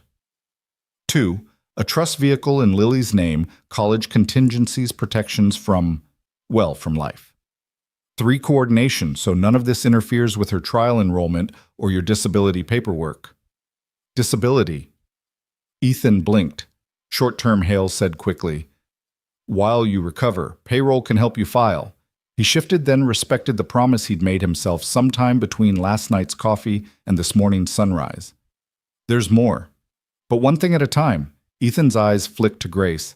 He felt a little like a man watching professionals build a bridge beneath the wheels of the car he was still riding in. He felt grateful. He felt dizzy. He felt a stab of guilt. Ridiculous, immediate, for thinking of bills at a moment when his daughter's future finally looked like a road instead of a wall. "We'll sign what you need," he said, choking a little on the last word. "I don't want to miss anything." "You won't," Linda said. "We'll go slow." They did. The pen felt too heavy in his shaky fingers. Lily asked what irrevocable meant. Linda explained it meant promises that couldn't be broken. Lily liked that. She said Mommy liked promises that stuck. Everyone in the room pretended they could swallow without difficulty. When the last signature was done, Hale didn't leave. He looked at Ethan with a quiet that seemed new on him. "I can't fix everything that happened in these halls," he said, "but I can promise you this, we are going to do better." Ethan managed a small smile. "Then start by letting my kid keep breaking the rules." He tilted his chin toward Lily, nestled where children weren't technically allowed to be for more than a few minutes. Hale's mouth tipped. "Consider the rule. Revised." They left with their papers, their careful words, their visible resolve. After the door sighed shut, the room felt larger. Maybe it was only the way breath moved more easily in everyone's chest. Grace picked up the coffee she'd forgotten and grimaced as if surprised it had gone cold. "Okay," she said, shaking off a layer of formal air. "My turn to be the paper monster. The trial starts with consent. And blood work. And more consent." "How many pages?" Ethan asked. "Approximately a forest," she said. "But I'll walk you through each tree." They did that too. Grace didn't read at him. She read with him, halting to translate, pausing to let the meaning settle, naming side effects, and what to watch for and when to call at 3 a.m. Always the answer was always. She slid the chart for signature, then drew a silly face in the margin for Lily, who giggled and drew eyelashes on it with a purple marker. "Strongest soldiers," Lily said when they finished. "What are their names?" Grace thought, then grinned. "We can call them whatever you want, but in the lab we call them blasters, because they're very rude to cancer cells." Lily liked that even more. "Blasters it is." In the quiet between paperwork and labs, the officer from the night before returned. He stayed in the doorway this time, hat in hand, uncertainty softening his posture. "Mr. Carter," he said when you're ready. "Not today," Grace said without looking up from the chart. The officer nodded. He wasn't offended. No one got to arrest grief. "I'll come back," he said, and he went. Sophia wheeled in a tray with apple slices and a muffin she swore was doctor-approved. Mateo changed an IV bag like a magician, slick, efficient, already gone before the tape had kissed the line. A phlebotomist with the sticker collection in her pocket drew blood and left Lily with a glitter star on the back of her hand. At midday, when the lab sent numbers and the pharmacist sent a cool, condensed version of hope in clear bags, Grace stood at the foot of the bed and took a breath like a coach before the first game. "All right, Lily," she said. "Enlistment time." Lily squared her shoulders. "Blasters report." She laughed at herself and then grew serious. Her small face arranged into a look Ethan had seen on Anna when she'd had to deliver hard news kindly. What if I feel sick?" "Then we fight that too," Grace said. "We rest, we adjust, we hold the line. And if I'm scared, then you squeeze my hand," Grace said, stepping closer. "And if I'm scared, I'll squeeze yours." Ethan watched them, his daughter, his doctor, and felt something expand behind his ribs that wasn't breath. It was a room he hadn't visited in months. It had light in it. It had a window. He cleared his throat. "Can I make a formal request?" Grace looked over, eyebrow up. "We are very pro-requests. When she's out of the woods," he said, "I owe someone pancakes." Grace's smile went crooked. "You owe two someones, and I accept." Afternoon settled. Snow did begin to drift outside after all, not much, just enough to make the city look like it had remembered how to be quiet. The first infusion started with the soft beep of a pump and a flutter of nerves. Lily watched the bag like a hawk studying a cloud. "Is it working?" she asked 5 minutes in. "Yes," Grace said. "Even when you can't feel it." Ethan squeezed Lily's fingers. She squeezed back. They didn't talk about the man with the gun. Not then. But when the door was closed and the nurse had stepped away and the pump made its gentle mechanical breath, Ethan said very low, "I know why he came." Grace didn't pretend not to understand. "I do too. I don't know what the hospital will do with him," he said. "But if anyone asks, tell them I don't want him buried under something he can't climb out of. He already is." Grace's eyes flicked to Lily, then back to Ethan. "I hear you." Evening brought a different team of nurses, different voices, the same steady hands. Hale stopped by only once silent to hand Grace a single-page memo approving a family assistance fund revamp. She read it, nodded, folded it into the folder already thick with other promises. By night, the room glowed again, machines making constellations. The window square dark now, except for a few brave city lights. Lily dozed in fusion, still tracing a slow line into her small arm. Ethan's eyes drifted heavy with a second day of mercy. Grace stood at the glass hands in her coat pockets, watching the reflection of the three of them in the window, a father stitched back together, a child learning the names of new soldiers, a doctor keeping watch because that is what you do when someone has thrown themselves between you and a bullet. She turned back to them and whispered half to herself, "Hold." The monitor answered with its soft, patient reply, "Hold."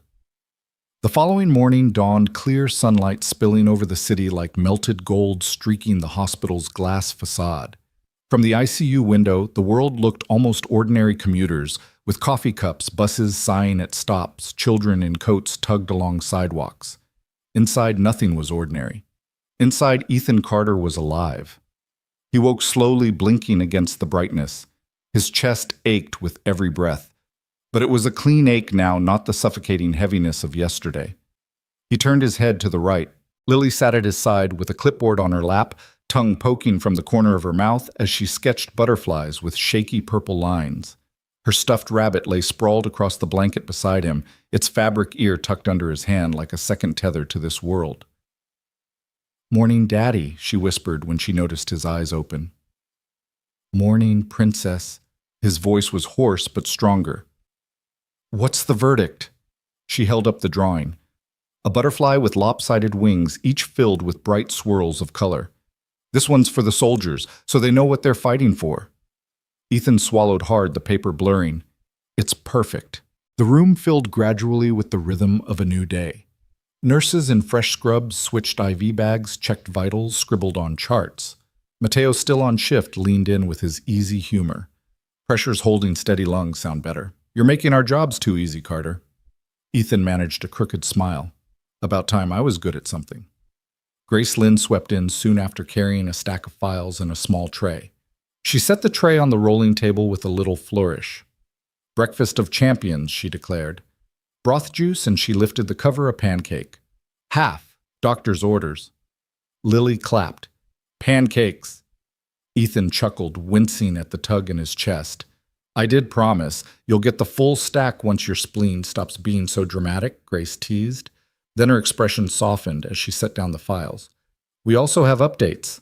Her tone carried weight. Ethan's smile faltered. Good or bad? Good, she assured quickly. She tapped the top folder. Your enrollment in the university trial is finalized. First infusion for Lily went well. Labs look stable. She tolerated it beautifully. Ethan looked at his daughter, pride and fear warring inside him. How do you feel? Princess Lily shrugged. A little tired. But okay, I think the blasters are working already. Grace grinned. That's exactly what we like to hear. Later, when Lily was wheeled down the hall for scans, Grace pulled her chair close to Ethan. Her voice dropped. There's something else. He braced himself, chest tightening. The board didn't just erase your debt, she said. They voted to do more. They want to establish a foundation in Anna's name. Ethan blinked. Anna? Yes. The Anna Carter Foundation for Pediatric Oncology Families. Its mission to ensure no parent ever has to choose between treatment and bankruptcy again. Grace's eyes glistened. They're starting it with $2 million from hospital leadership alone. Donations are already coming in from staff board members, even community partners. And you and Lily will be its face. Ethan's breath caught. For a moment he couldn't speak. Anna, she'd have wanted that. She always said. He trailed off, his voice breaking. Grace touched his hand. She still gets to save children, Ethan. Through you. Through Lily. Through every family this foundation touches. Tears slid down his temples. He turned his head toward the ceiling, whispering, You're still here, Anna, still fighting. By afternoon, news had spread beyond the hospital walls. Local outlets carried headlines. Single father shields doctor from gunfire hospital. Responds with major policy change. Reporters clustered outside microphones and cameras waiting for comment. Hale's PR team drafted cautious statements, but no one missed the shift in tone. Inside, the staff buzzed with renewed purpose. Nurses who had worked double shifts for years found themselves smiling again. Parents in waiting rooms whispered about the new foundation, hope kindling in their tired eyes. And through it all, Ethan lay in his bed, still weak, but watching a ripple he hadn't expected, his one act of reckless sacrifice spreading outward like a stone dropped in water. That evening, Grace returned with a new visitor. Jonathan Hale stepped into the room, his usual stiffness tempered. He carried a small envelope in one hand. Mr. Carter. He began, clearing his throat. I thought it best you hear this directly. He handed the envelope over. Ethan fumbled to open it with his shaking hands. Inside was a typed letter bearing the hospital's seal. He read slowly, lips moving over each word. Effective immediately, the Anna Carter Foundation will cover the full cost of Lily Carter's ongoing treatment and provide financial support for families in similar circumstances. In recognition of your extraordinary bravery, your family will be the first beneficiaries. At the bottom, every board member's signature sprawled in ink. Ethan stared at it, overwhelmed. His throat closed, his eyes blurred. Why, he whispered hoarsely. Why us, Hale's voice softened. Because you showed us what it means to fight when you have nothing left. Because this hospital can't afford to look away anymore. And because sometimes one man's sacrifice can change the course for hundreds. Ethan swallowed, nodding faintly. Then let's make it worth it. That night, Lily curled in the bed beside him, her small body tucked carefully against his bandaged chest. Grace watched them from the doorway, a quiet smile on her face. The machines hummed, The city lights twinkled beyond the window. And for the first time in too long, Ethan let himself believe in tomorrow. Not just for him, but for every family who would walk these halls and find doors open where once they had been closed. Snowflakes drifted outside the ICU window the next morning, thin and hesitant at first, then steadier, dusting the city in quiet white. Ethan Carter watched them through the glass, his breath catching with each ache of his chest. The world beyond felt distant, like a memory he might return to if he just held on long enough. Beside him, Lily pressed her palm against the glass, eyes wide. "Daddy, it's really snowing. Not pretend snow this time." He smiled weakly. "Then it's official. Winter's here." She turned her face glowing despite her pale cheeks. "When I get better, can we build a snowman?" His throat tightened. "Yes, Princess, we'll build the biggest one on the block." Grace Lynn entered just then, her cheeks flushed from the cold outside, a clipboard tucked under one arm, a scarf draped hastily around her shoulders. She paused at the sight of Lily, at the window, Ethan watching her like she was the only thing in the room. "You'll have to keep your promise," Grace said softly. "She'll remember." "I know," Ethan replied, voice cracking. "I want her to." The day unfolded in fragments, blood draws, vitals, nurses moving quietly around the room, Lily curled with her coloring book, sketching butterflies with scarves around their necks. Ethan watched her, his body weak, but his spirit clinging stubbornly to every second. At noon, Jonathan Hale returned. His suit jacket was gone again, sleeves rolled a stack of papers under his arm. He set them gently on the table. "We filed the paperwork for the Anna Carter Foundation," he explained. "It will be announced publicly tomorrow. Donations are already pledging staff, board members, even strangers from the community. You've started something larger than yourself, Mr. Carter." Ethan shook his head faintly. "I didn't start anything. I just couldn't stand by." "You acted when others wouldn't," Hale said firmly.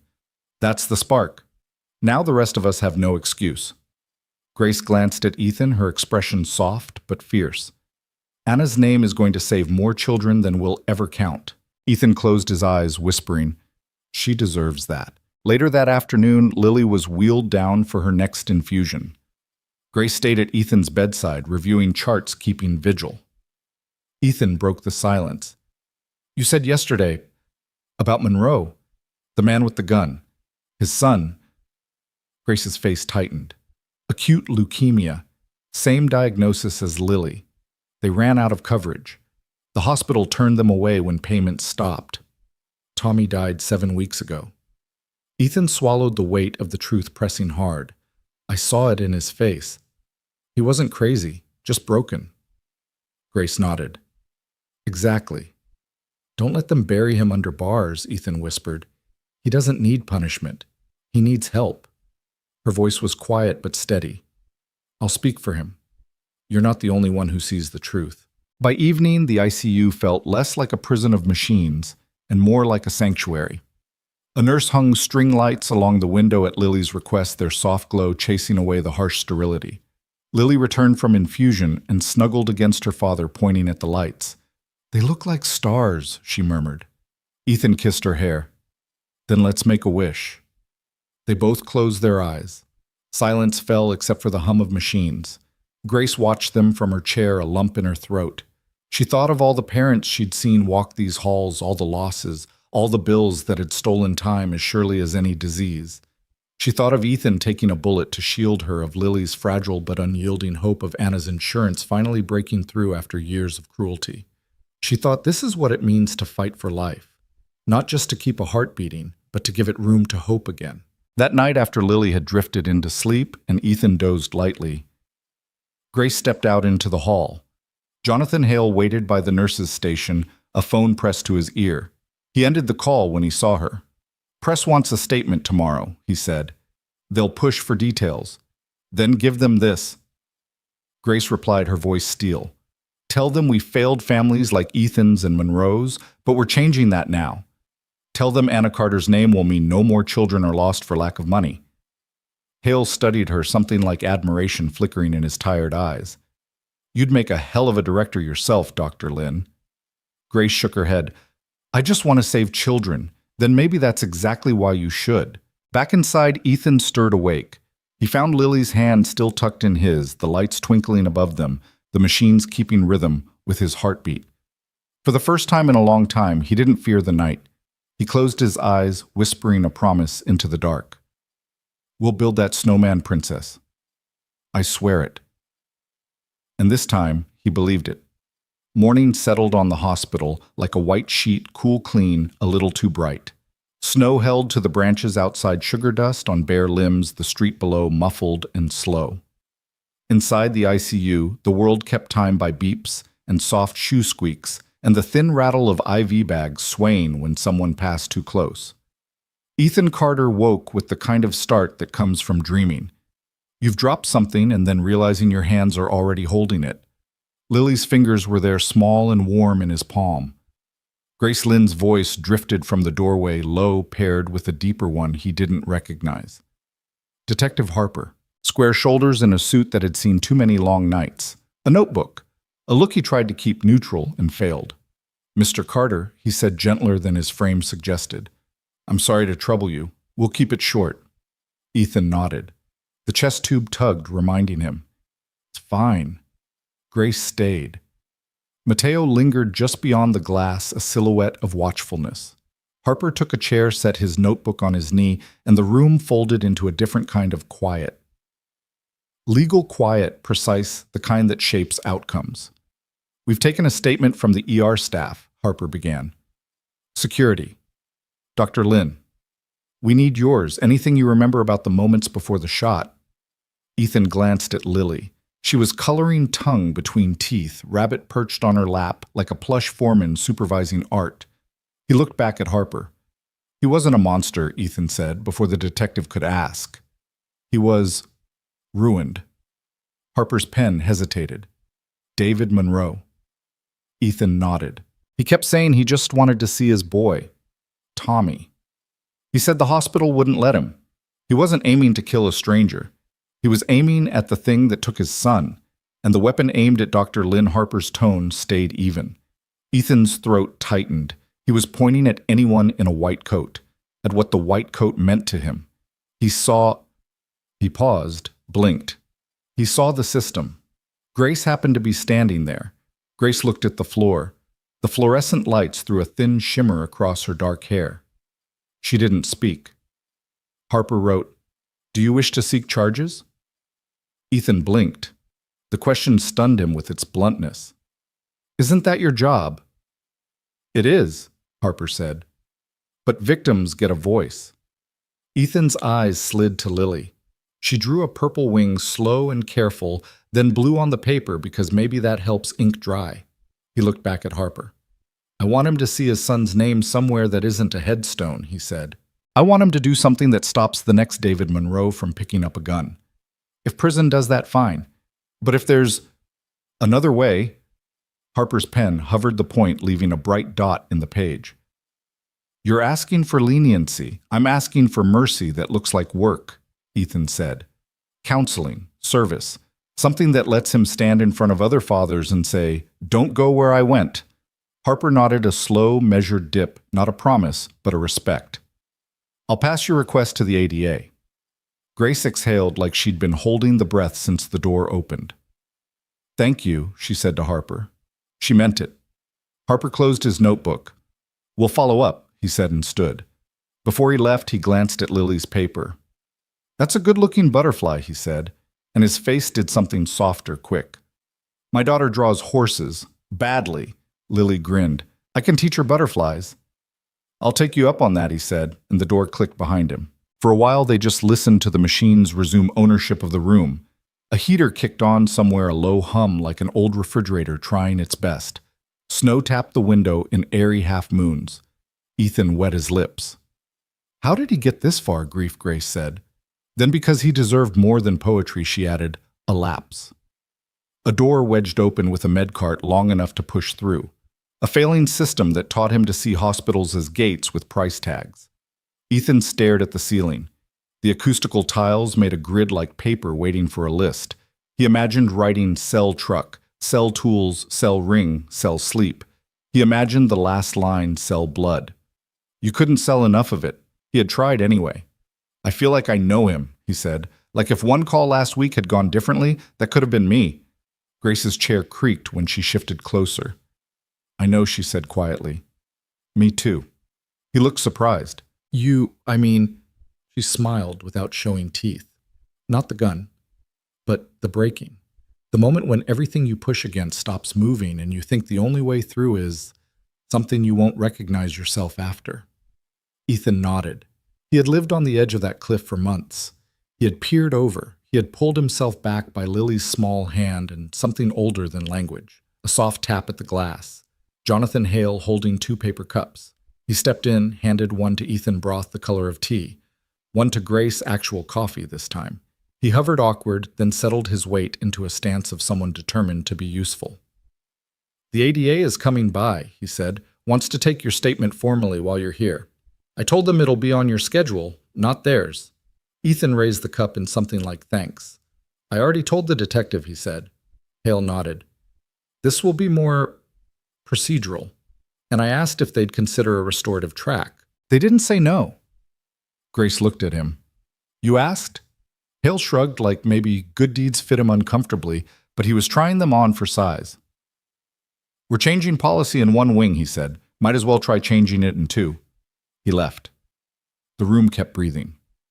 An hour later, Assistant District Attorney Mara Valdez arrived with a legal pad and a voice like velvet wrapped over steel. She apologized to Lily for the intrusion, admired the rabbit, and took a seat facing Ethan with the body language of a person whose job required hearing people at their worst and believing them anyway. I'm here to listen, she said simply. Tell me what you need me to know. Ethan told her. Not about the angle of the gun or the precise seconds between shout and shot, the detective had that. He told her about the man's eyes, the way grief had dried them into something too brittle to cry. He told her about Tommy's name and the way it had landed in the air like a bird that didn't know where to land. I'm not asking you to pretend it wasn't violent, Ethan said. It was. People could have died, but if there's room in your world for paths that don't end at bars, I'm asking you to put him on one. Valdez's pen moved. Her gaze stayed on him. Would you be willing to write a statement to that effect? I'll write it, he said. I'll read it if you want. She nodded. And if the court allows, would you participate in a victim impact conference? Grace's head turned. With him. With David. It's optional, Valdez said. Sometimes it's healing. For both. Ethan thought about the chapel downstairs, the ghost of his own whispered, please. He thought about the way the bullet had felt heat pressure, then nothing. The nothing had scared him more. I'll do it, he said. If it helps? Valdez stood. Thank you, she said, and he believed she meant it. At the door, she paused. His wife left, she added quietly. She couldn't stand the hospital after the boy. He's alone. Men alone do foolish things. Men afraid do foolish things, Grace said. Alone makes it worse. Valdez held Grace's gaze a heartbeat longer than usual, as if memorizing an ally. Then she was gone. Evening curled its fingers around the building. The ICU lights softened. Lily's infusion pump purred a soft metronome while she slept rabbit wedged beneath her chin like a second pillow. The call came after visiting hours. Hale answered in his office, the room lit only by a banker's lamp, and the looping screensaver he kept forgetting to change. Yes. On the other end, a public defender with a voice like sandpaper. David Monroe wanted to speak with the doctor, not to argue, not to justify, to apologize. He'd heard the father lived. He wanted to look at the person he'd aimed at and say words his mouth hadn't remembered in months. Hale hesitated. Lawyers, liability optics. Ghosts lined the walls of his mind. Then he remembered blood on tile and a little girl with a glitter sticker on the back of her hand. Supervised, he said. Short. No press. If Dr. Lynn consents. Grace did. Not alone. In a small consult room on the administrative floor where the HVACs rattled and the coffee tasted like yesterday, 2 security officers stood against the wall, hands folded. Harper watched from the corner, arms crossed. David Monroe sat in a chair that made his big frame look folded wrong. His hands cuffed his eyes the color of storm water. He stood when Grace entered. The cuffs dragged a little chain sound that made her chest ache. I don't know how to... he began, then stopped. He looked smaller than he had in the hallway. The hatred was gone. Only the ruin remained. "I'm sorry," he said, and the words came out as if his throat had to remember how to open for them. "I'm so sorry. I wanted to hurt the thing that took him." I picked the wrong thing. Grace kept her voice even. "You wanted someone to feel what you felt," she said, "so the world would know it was real." He nodded. His jaw worked. "I held him," he whispered, "for days after. And then they took him. There weren't any more forms to sign, just nothing. I didn't know where to put my hands after that." Silence took a chair. Everyone let it sit. "You don't need my forgiveness to deserve help," Grace said. "But I'll tell you this. He lived. Ethan, the father you shot. He lived, and he told us to ask for mercy for you." David's head snapped up. Disbelief flared, then something like shame. "Why?" "Because he knows where you were standing when you pulled the trigger," Grace said. "He's been standing near it for months." The man's shoulders shook. For a moment he looked like he might fall apart. Then he didn't. He stood there holding what he had left and nodded. "Tell him—" His voice failed. He swallowed, tried again. "Tell him I'm sorry is too small, but it's all I've got." Grace inclined her head. "I will." Harper cleared his throat, thanks and boundaries in a single sound. The officers moved. The chain made its small weather of iron noise again. The door buzzed. David was led away. Grace stood for a second after they left, hands on the back of the empty chair. She could still feel the room holding its breath. She exhaled for it. Downstairs, she found Ethan awake. She didn't tell him all of it, only the part that would fit in the small pocket of energy he had left. "He apologized," she said. "He asked me to tell you." Ethan stared at the ceiling, eyes shining. "Tell him I want Tommy's name on something that lives," he said. "A bench, a garden, a scholarship, something kids can touch." Grace's throat burned. "Okay." "And Grace," she looked at him. "Make sure it's near Anna's," he said, a ghost of a smile, "so they can keep watch together." She nodded, not trusting her voice. Outside the window, the city's lights came on in layered constellations. Apartment windows, traffic signals, the winking red of a plane so high up it seemed to hang still. The snow had stopped. The dark made the world look like it had taken a breath and held it. In the morning, the board would unveil a podium and a banner and a new account number with a name stitched to it that meant promise. Press would gather, nurses would cry, parents would lift their heads. But tonight the change happened in smaller rooms. In one, a father lay stitched back together asking for mercy for the man who broke him. In another, a man walked away in cuffs with a new word rattling around his ribs like a seed. Hope. Grace took Lily's chart from the foot of the bed and wrote a note that wasn't strictly medical blasters tolerated. Spirits high.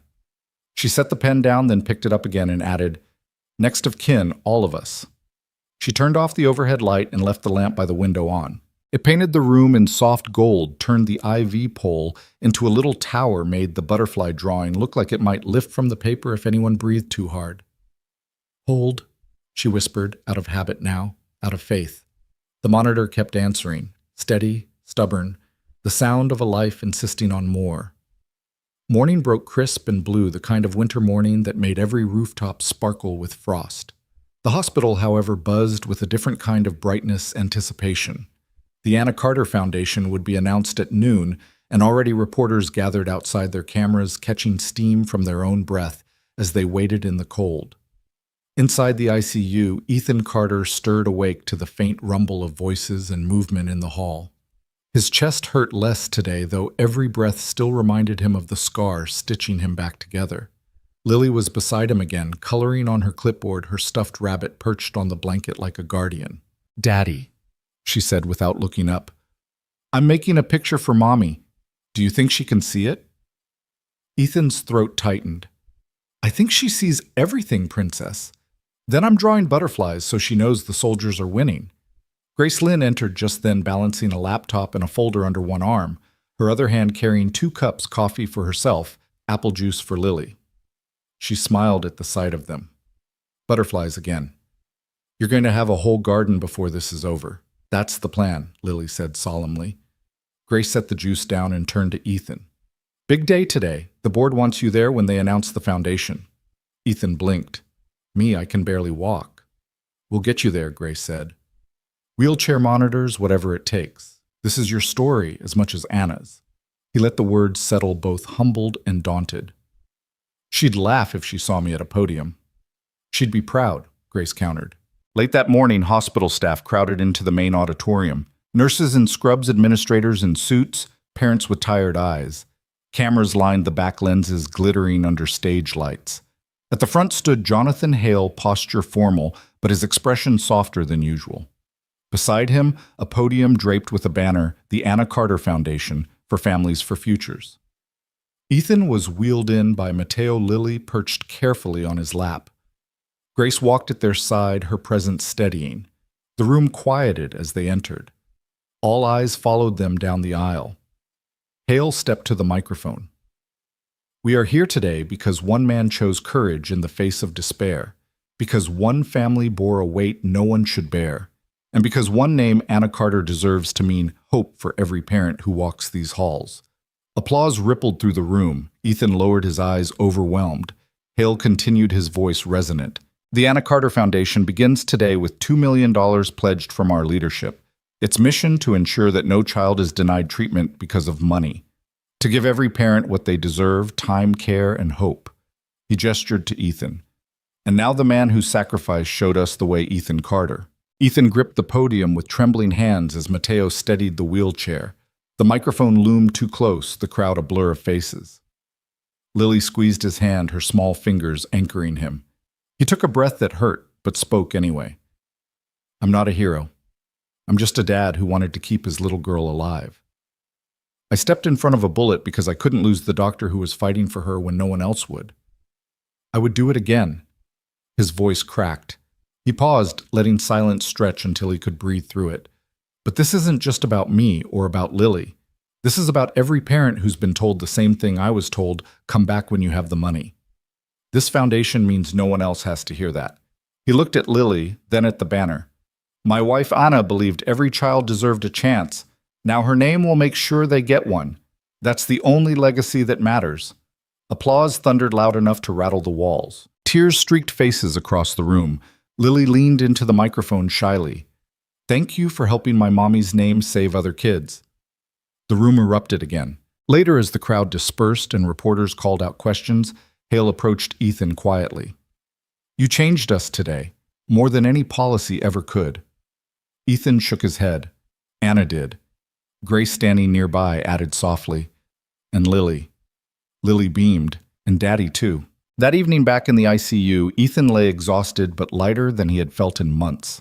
Lily curled at his side, humming softly to herself. Grace sat in the chair, laptop closed, just watching them. You looked like you belonged up there, she said. I looked like a man trying not to fall out of a wheelchair, Ethan replied, smiling faintly. Grace's eyes softened. You look like a man carrying hope. He glanced at Lily, then back at Grace. That's all I ever wanted. The machines hummed steady, the string lights along the window twinkled, and for the first time in a long time, the future didn't feel like a cliff. It felt like a road. The hospital settled into a different rhythm after the Foundation's announcement. What had once been hallways of quiet despair now buzzed with something lighter. Hope whispered between parents, nurses walking a little taller. Even the scent of coffee in the lounge seeming less bitter. Donations poured in. Ethan heard whispers of phones ringing nonstop in Hale's office, checks arriving by courier emails filled with promises. But for Ethan, the change was closer, more fragile. It lived in the way Lily's cheeks flushed pink again, the way her hair began to grow back in tufts that caught the sunlight, the way her laughter sometimes spilled out suddenly like it had been hiding, waiting for permission. He sat propped in bed, bandages still snug around his chest, watching her line up crayons in neat rows. Grace entered quietly, her stethoscope looped around her neck, a clipboard tucked under her arm. She paused in the doorway, smiling at the sight. Your soldiers seem busy, Lily, she said. They're winning, Lily replied seriously. The blasters are really strong. Grace nodded, setting the clipboard down. I've got the labs to prove it. Your counts are improving faster than expected. Ethan let out a shaky breath. Faster. Much faster. Grace confirmed, her smile widening. If this keeps up, we'll be talking about remission sooner than we thought. The word hit Ethan like sunlight through storm clouds. Remission. He closed his eyes, his hand covering his face as tears spilled anyway. Daddy, Lily's small voice piped up worried. He dropped his hand quickly, forcing a smile through the tears. Happy tears, Princess. Just happy. Later that day, Detective Harper returned. His steps were quieter than before, his presence gentler. He carried no notebook this time, only a message. The DA's office reviewed your request, he told Ethan. They're considering an alternative sentence for David Monroe Counseling Service Restorative Justice. Nothing's final, but your voice carried weight. Ethan nodded, relief washing through him. Good. He doesn't need prison. He needs a purpose. Harper hesitated, then added, he asked if he could meet you someday. Only if you wanted it. Ethan thought of Tommy, of the man's shattered eyes, of how close he himself had come to the same edge. Someday, he said quietly, when Lily's better. When I'm strong enough to carry that conversation. That's fair, Harper said, and left him with a nod of respect. Grace, who had been listening, touched Ethan's arm. That was merciful. No, Ethan whispered. It was necessary, for both of us. By evening, the hospital chapel filled with people. Nurses in fresh scrubs, parents clutching photographs, board members with solemn faces. At the front, a new plaque gleamed, the Anna Carter Foundation, dedicated to every family who should never have to choose between money and a child's life. Hale stood at the lectern, but his voice trembled when he spoke. This isn't just policy. This is personal. Anna Carter gave her life to helping children here. Her husband risked his to protect one of our own. Today we honor them by ensuring no parent ever faces what they did. Grace stood with Ethan in a wheelchair, Lily perched proudly on his lap. The chapel's stained glass windows threw colors across them like blessings. Ethan stared at Anna's name etched into bronze, his throat thick, his chest aching not from the wound, but from the love that still lingered. Anna, he whispered under his breath, you're still saving lives. Lily squeezed his hand. I think Mommy heard that, Daddy. Later, in the quiet of his room, Ethan found himself alone with Grace for the first time all day. She sat across from him, her posture slumped in rare exhaustion, her eyes reflecting both relief and sorrow. You know, he said softly, you're part of this family now, whether you like it or not. Her eyes widened, then softened, glistening. I've been fighting for Lily so long, Ethan, she already feels like mine too. He smiled faintly. Then we'll share her. Grace laughed quietly, shaking her head. She's got enough stubbornness for two parents anyway. Their laughter faded into silence, comfortable and full. That night, as Lily slept curled against his side, Ethan stared at the ceiling, whispering to the darkness. Thank you, he said to Anna, to Grace, to whatever force had carried him through, for another chance, for her future. And outside, the snow fell again, quiet and steady, covering the city in white, a reminder that sometimes even the heaviest storms give way to peace. The days that followed unfolded like a slow sunrise, light creeping back into places that had been dark for far too long. Ethan Carter remained in the ICU, though each morning he sat taller, each breath a little less ragged. The bullet wound still burned when he moved wrong, the scar raw beneath the bandages, but he welcomed the pain. It meant he was alive and Lily still had her father. Lily's energy grew too. Her cheeks pinked, her eyes sparkled. Her laugh burst out unexpectedly during coloring sessions with Grace or silly jokes from Mateo the nurse. Her hair, once falling out in soft handfuls, now sprouted in downy tufts. Grace checked her labs each day, and each day the news carried more brightness. The blasters are doing their job, Grace said one morning, showing Ethan the numbers. Her counts are climbing faster than expected. Ethan exhaled, staring at the chart like it was a miracle etched in ink. You're saying she might... Grace finished for him, her voice steady but filled with awe. She might reach remission sooner than anyone dared hope. Ethan pressed a hand over his eyes, overwhelmed. Lily tugged at his sleeve. See, Daddy? I told you I'd win. Word of the Carter story spread far beyond the hospital. Local news stations ran segments daily. Single dad shields, doctor saves lives. Donations surged. Letters poured in, parents writing about children they had lost, families thanking Ethan for giving them hope, strangers sending drawings, prayers, even small checks. The hospital cafeteria bulletin board filled with cards addressed to Lily the Brave and Ethan the Strong. Nurses stopped by the ICU just to say hello to tell Ethan he was the reason they still believed in what they did. Hale stood at the center of it all, fielding calls from national outlets, donors, lawmakers. He had never looked so tired or so determined. At night alone in his office, he stared at the bronze plaque for the Anna Carter Foundation and whispered promises to the woman whose name now guided everything. One afternoon, Detective Harper returned with news. He entered quietly, hat in hand, his voice low. David Monroe pled guilty to weapons charges. The DA is recommending community service mandatory counseling and work with the foundation instead of prison. Your statement carried weight, Mr. Carter. Ethan let out a long breath, a knot in his chest easing. Good. He doesn't need bars, he needs purpose. Harper nodded. He'll be speaking with families, telling his story, trying to make sure no one else follows his path. Lily, listening from her chair, tilted her head. That means Tommy's daddy gets to help other kids. Yes, Ethan said softly. That's exactly what it means. Grace touched Ethan's arm, her eyes bright. You gave him mercy, and you gave his son's name life again. A week later, Ethan was strong enough to move from ICU to a recovery room. The walls weren't glass anymore, the machines less intrusive. Lily curled on the bed beside him, coloring in brighter, bolder shades. Grace still visited daily, sometimes staying late into the evening, sharing stories that made Lily giggle and Ethan feel for a moment like life was normal. One night, when Lily finally drifted to sleep, Ethan spoke quietly. Grace, you saved us. More than once. She shook her head. You saved me first. His gaze softened. Still, if Anna were here, she'd say thank you for carrying what I couldn't. Grace swallowed hard, blinking back tears.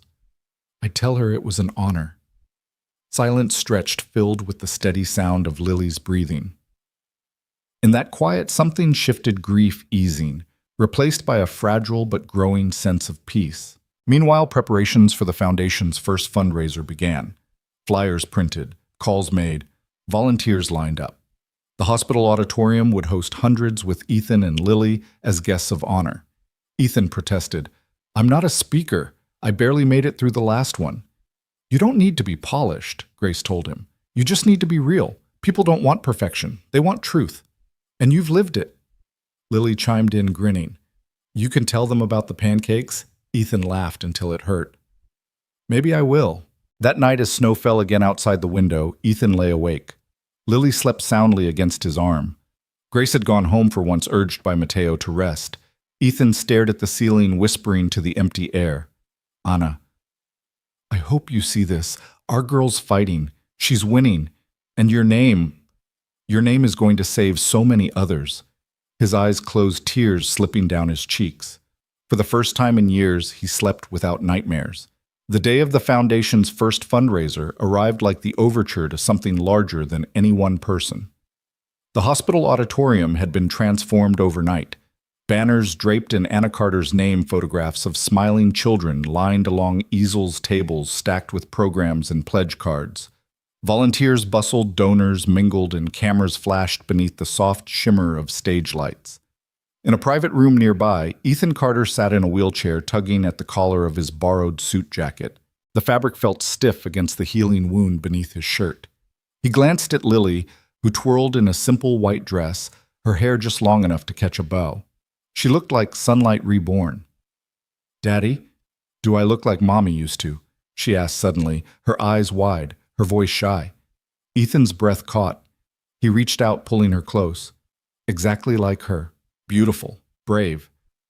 Grace entered, clipboard in hand, her usual scrubs traded for a modest dress under a white coat she refused to shed. Ready? She asked gently. No, Ethan admitted, his voice dry. But I'll do it anyway. That's courage, Grace said, smiling. The auditorium quieted as Jonathan Hale stepped to the podium. His voice carried a new gravity.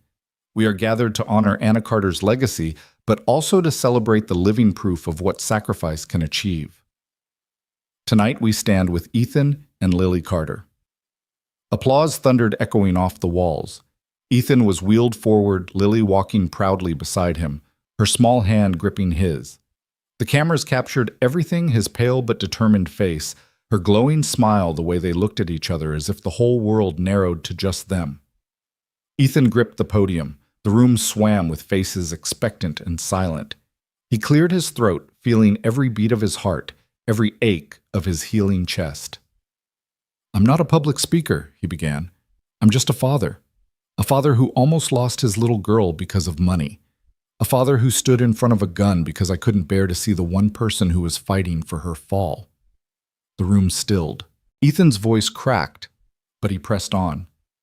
"I thought love wasn't enough. But love saved us. It saved me. It saved Lily. And now, because of all of you, it will save countless others." He looked at Lily, who beamed at him, then turned back to the crowd. "Anna's name lives on in this foundation. Her hands healed children once. Now her name will heal many more. That's the legacy she deserves." Tears glistened in eyes across the room. Applause erupted, rising to a standing ovation. After the speeches, donors lined up to pledge. The numbers climbed: 500,000, 1,000,000, 2,000,000 more.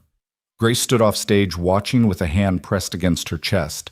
She had fought so long in shadows, arguing with insurers, filling out endless forms. Tonight felt like sunlight breaking through. Hale approached her quietly. "We've already surpassed our goal. This will change everything."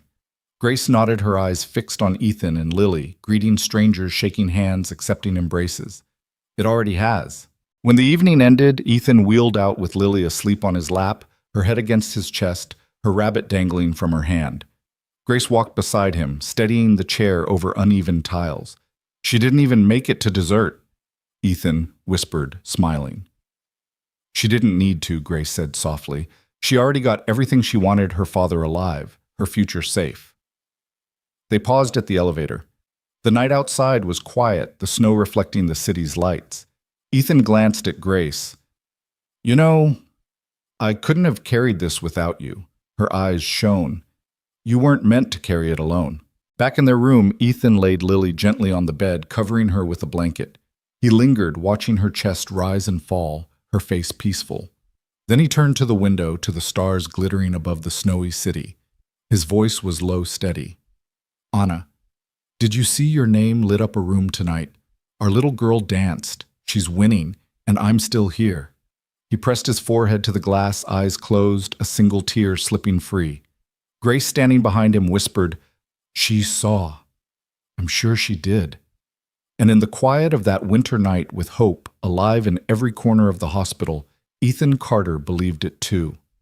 Spring came slowly to the city, melting the snowbanks, turning gray sidewalks into rivers of water that glittered under street lamps.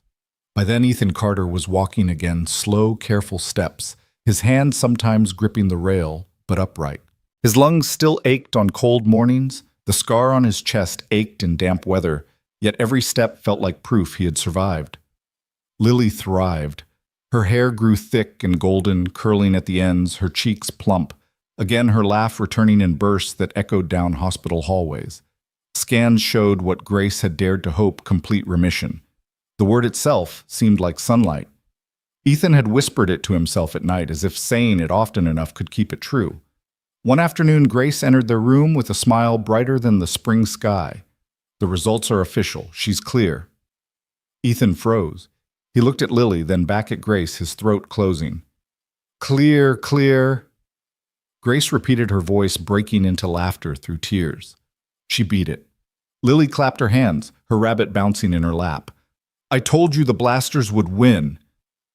Ethan pulled her into his arms, his body shaking with sobs of joy. "You did it, Princess. You really did it." Months later, life looked different. They moved from their cramped apartment into a small house with a yard. Lily ran across the grass barefoot, chasing butterflies, her laughter filling the air. Ethan watched her from the porch, every sound of her joy, like music he never thought he'd hear again. The Anna Carter Foundation grew beyond what anyone imagined. Donations from across the country poured in. Hundreds of families received help. Children began treatment who otherwise would have been lost. At the first gala, Ethan stood on stage, again stronger now, Lily at his side, telling their story not as a tragedy, but as proof of hope. David Monroe was there too, not in cuffs, but in a suit, working as the foundation's director of family counseling. He spoke with parents on the edge of despair, his voice heavy with honesty. "I know what it's like to feel like there's no way out," he would say. "But there is. Let me help you find it." Ethan had embraced him once quietly without cameras. Two fathers who had stood on opposite sides of a gun now stood shoulder to shoulder, building something greater than either alone. 1 year after the night of the shooting, Ethan walked Lily to school. She wore a backpack too big for her bouncing as she ran ahead to join friends. She turned waving. "Don't forget to pick me up, Daddy. I won't." Ethan called back, his chest swelling with pride. He stood there long after she disappeared inside, marveling at how ordinary the moment felt. Ordinary and extraordinary. That evening, in her cheerful pink bedroom, he tucked her in. She looked up at him with wide eyes. "Daddy, do you think Mommy knows how good everything turned out?" Ethan smoothed her hair back, the same gesture Anna once made. His voice was steady. "I know she does, sweetheart. She's been watching us the whole time." Lily smiled, drifting to sleep. "I think so too. I dream about her sometimes. She says she's proud of us." Ethan lingered in the doorway, watching her breathe safe and strong. His heart swelled until it hurt. Later in his own room, he looked at the photograph of Anna holding newborn Lily, both glowing with health and joy. "Thank you," he whispered, "for the love that never left, for saving us even from beyond, for her." Outside, stars pricked the sky like distant lanterns. Somewhere in the quiet night, a church bell chimed. In the next room, Lily dreamed of butterflies and bright tomorrows. The single father who had once stood on the edge of despair now knew this truth: when you choose to protect others, even when you have nothing left, the universe has a way of transforming your darkest nights into your brightest dawns. And with his daughter's laughter echoing in his heart, Ethan Carter finally believed they were exactly where they were meant to be. Your thoughts will help us create meaningful stories. And if you want to hear more powerful healing stories like this, don't forget to subscribe to the channel. Click the bell icon so you don't miss any new episodes. And most importantly, share this video with people who need a little hope today. Thank you so much for your time. We hear you, we listen to you, and we are honored to tell these stories for you.